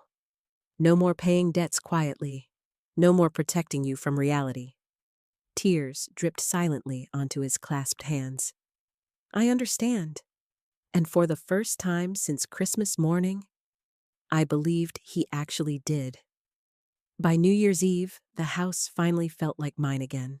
Not just legally, emotionally. That difference mattered more than I ever understood before. For years, I had continued living inside these walls, while quietly surrendering pieces of myself, one compromise at a time. I gave away rooms, routines, decisions, comfort, dignity, until eventually I became a guest inside my own life. Now the silence felt different, not lonely, restful. The first thing I did after Daniel left that afternoon was move back fully into my bedroom. Not Rachel's version of it. Mine. I opened the curtains wide again. Put George's old clock back on the nightstand. Rehung photographs Rachel removed because they looked dated. One by one, the room slowly became recognizable again. I even found George's flannel robe folded in the back of the closet where it had somehow survived years of reorganization. I held it against my chest for a long time before putting it carefully back where it belonged. Some things deserve to remain untouched. A few days later, I repainted the kitchen. Nancy helped. Or rather, Nancy supervised while drinking coffee and criticizing my latter safety decisions. "You're 70 next birthday," she scolded while I painted above the cabinets. 69, I corrected. "That's basically 70. I laughed harder than I had in months, maybe years. That surprised both of us. Healing begins strangely sometimes, not with grand speeches, with tiny moments where your body finally remembers how to relax. The kitchen slowly changed color from the cold gray Rachel preferred to a warmer cream George once loved. Sunlight reflected differently afterward, softer somehow, more welcoming. I started cooking again too. Not giant, stressful holiday meals, simple meals, soup, roasted chicken, fresh bread, food made from comfort instead of obligation. And every evening I sat exactly where I wanted at my own table. No more folding chair near the kitchen. No more shrinking myself to avoid inconvenience. One snowy afternoon, I found myself standing in the hallway staring at the basement door. The memory still hurt. The cold bed, the overheard conversations, the feeling of being discarded quietly. For several minutes, I just stood there breathing slowly. Then finally, I walked downstairs. The basement smelled exactly the same. Dust, old wood, machine oil from George's workbench. I looked around at all the things untouched since Christmas Eve. The narrow bed remained against the wall. Thin blanket folded neatly. Pillow slightly flattened. A strange sadness moved through me. Not because I missed sleeping there, because I realized how easily I accepted being sent down here. How quickly I agreed to become smaller for everyone else's comfort. I sat beside George's old workbench and ran my fingers lightly across the worn wood surface. "You were right," I whispered into the quiet room. The grief that followed wasn't sharp anymore. It felt older, softer, like finally understanding something too late. George saw danger long before I allowed myself to. Not because he loved Daniel less, because he loved me enough to recognize when I was disappearing. A few days after New Year's, Daniel mailed the signed property acknowledgement forms William requested. No arguments, no negotiation, just signatures, William called afterward. "It's finalized." I closed my eyes in relief. "Thank you." "There's something else," he added carefully. I waited. "Rachel may face separate legal consequences, depending on how the investigation proceeds." My stomach tightened immediately. Even after everything, hearing that didn't feel good. "She has children," I whispered. William sighed quietly. "I know. That night I barely slept. Not because I regretted protecting myself, because accountability and revenge are very different things. I never wanted destruction. I wanted honesty, respect, safety. Sometimes people think older women become bitter after betrayal. Some do, but many of us become something else entirely. Clearer. Around 8 o'clock the next evening, someone knocked softly at the front door. I expected Nancy. Instead, Emma stood outside holding a small bakery box. Snowflakes clung to her dark curls. "Hi, Grandma." "Hi, sweetheart." She smiled nervously. "I brought cheesecake." "That sounds serious." "It is serious cheesecake." I laughed and let her inside. She looked more relaxed lately, still sad sometimes, but lighter than during Christmas week. Distance from constant tension had helped her breathe again. We sat together in the kitchen while she unpacked slices onto plates. "I talked to Dad today," she said quietly. I nodded carefully. "How is he?" Emma hesitated. "Lonely." That word sat heavily between us. Loneliness runs through generations when families break apart. I poured tea slowly. "Did he say where he's staying with Uncle Brian for now?" I nodded. Emma looked down at her fork. "He misses this house." I understood that too. This place held all of us once. Birthday parties, movie nights, George teaching Tyler to use tools, Emma learning to bake cookies. Even Rachel once laughed easily here years ago before resentment hardened her. Houses remember everything. That's what makes betrayal inside them feel sacred somehow. Emma glanced around the kitchen quietly. "It feels different in here." "It does." She nodded. "Happier." That word nearly made me emotional, because for years I didn't realize how much emotional tension had infected every room. I looked around slowly at the cream-colored walls, fresh curtains, and warm yellow light above the stove. "It feels peaceful," I admitted. Emma smiled softly. "You deserve peaceful." The simplicity of that statement almost broke me. How strange that older women spend decades giving peace to everyone else while convincing themselves they don't deserve any themselves. Later that evening, after Emma left, I sat alone near the living room window watching snow fall across the yard. The Christmas decorations still glowed softly around the house. Most people had already taken theirs down after the holiday. I hadn't yet, partly because I was tired, partly because removing them felt symbolic somehow, like closing the chapter completely. Around 10 o'clock, another knock came at the door. Soft, careful. I opened it slowly. Emma stood there again, holding a tiny homemade pie. I blinked in confusion. "You just left." She laughed awkwardly. "I know. Did you forget something?" She looked embarrassed suddenly. "No, I just—" Her eyes filled slightly. "I didn't want you eating alone tonight." My heart cracked open instantly, not from pain this time, from love. Real love, the kind that asks nothing in return. I stepped aside immediately. "Well," I said softly, "then you'd better come in before the pie freezes." Emma smiled through tears and stepped into the warmth. And as I closed the door behind her, something deep inside me finally settled completely. For the first time since George died, this house no longer felt haunted by what I lost. It finally felt alive again because of what remained. Spring arrived slowly that year. Ohio winters never leave gracefully. Snow melts into gray slush trees, remain bare too long, and the sky spends weeks deciding whether it wants to stay cold or finally soften.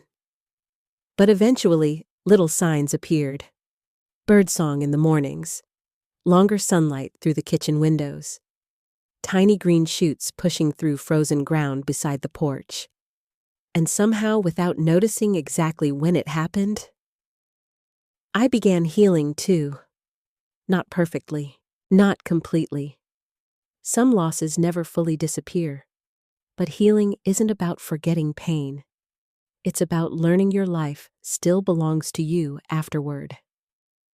By March, the house had transformed again, not into something new, into something honest. I reopened George's old study near the back hallway and turned it into a small reading room. Nancy donated 2 oversized chairs from her attic. Emma painted flower pots for the windowsills. Every room slowly became filled with warmth instead of tension. Sometimes I would walk through the hallway at night, touching the walls, gently remembering how close I came to losing not only the house, but myself.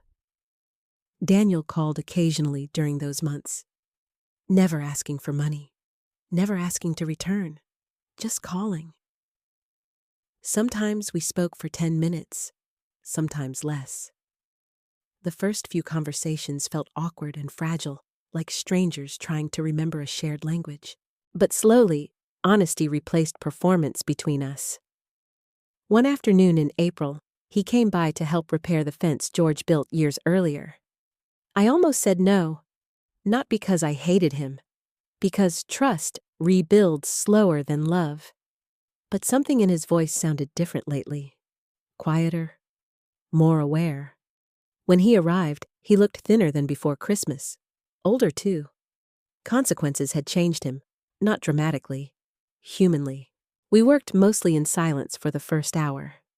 The smell of cut wood and fresh dirt filled the cool spring air, while birds moved through the trees overhead. Then suddenly, Daniel said, "I used to think being a good son meant fixing problems financially." I kept hammering nails quietly. But he stared down at the fence. But I stopped understanding emotional responsibility. I looked at him carefully. That sentence mattered. Because real growth rarely sounds dramatic. It sounds specific, painfully specific. Daniel swallowed hard. I kept choosing the easiest path in every conflict. I nodded slowly. Yes, and every time I stayed silent while Rachel pushed harder. His voice cracked slightly. I abandoned you a little more. The truth of that hurt deeply because it was accurate. But accuracy matters inside healing. Not excuses. Not pretty apologies. Truth. We worked quietly again for several minutes.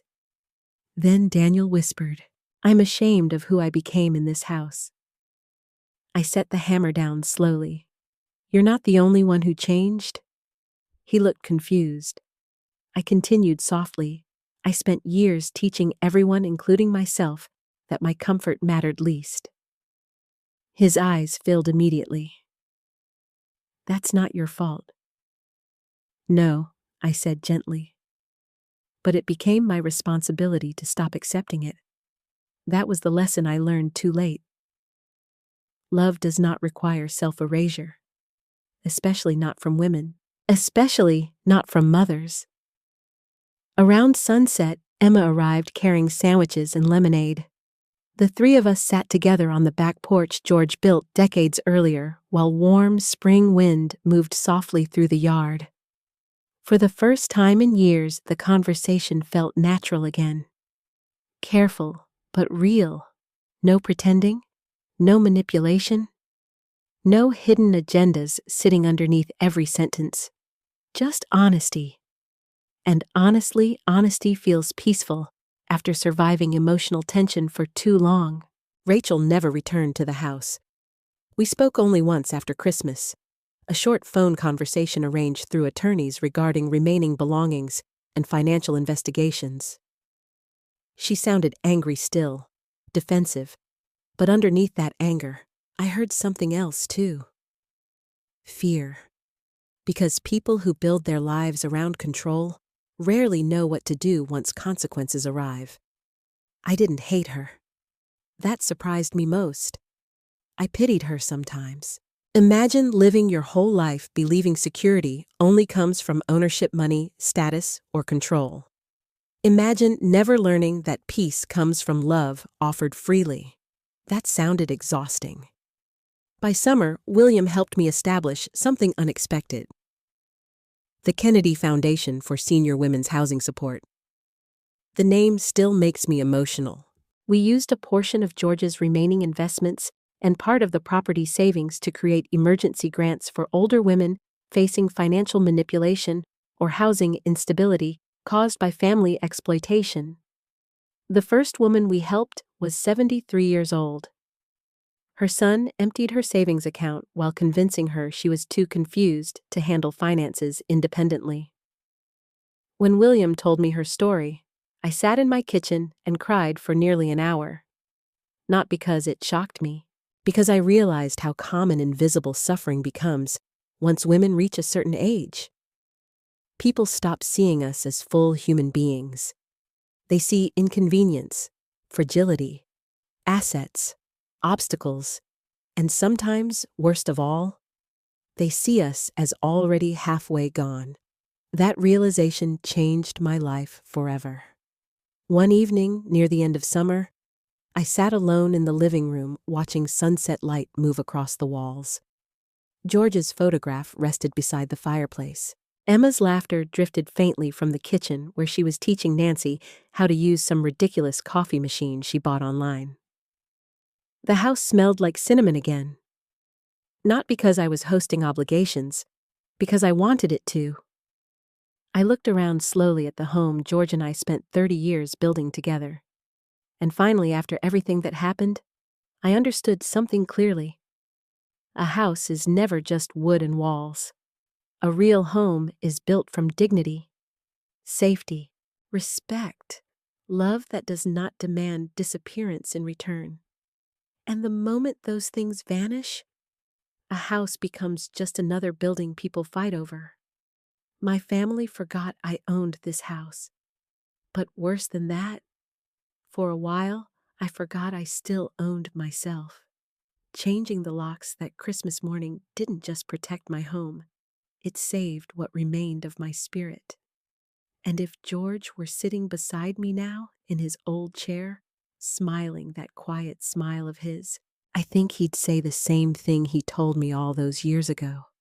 Standing in the snow outside this house for the first time, this place became beautiful because you never stopped filling it with heart. This time, finally, I believed him. After everything that happened, I learned something painful, but important. Love without respect will slowly destroy a person from the inside out.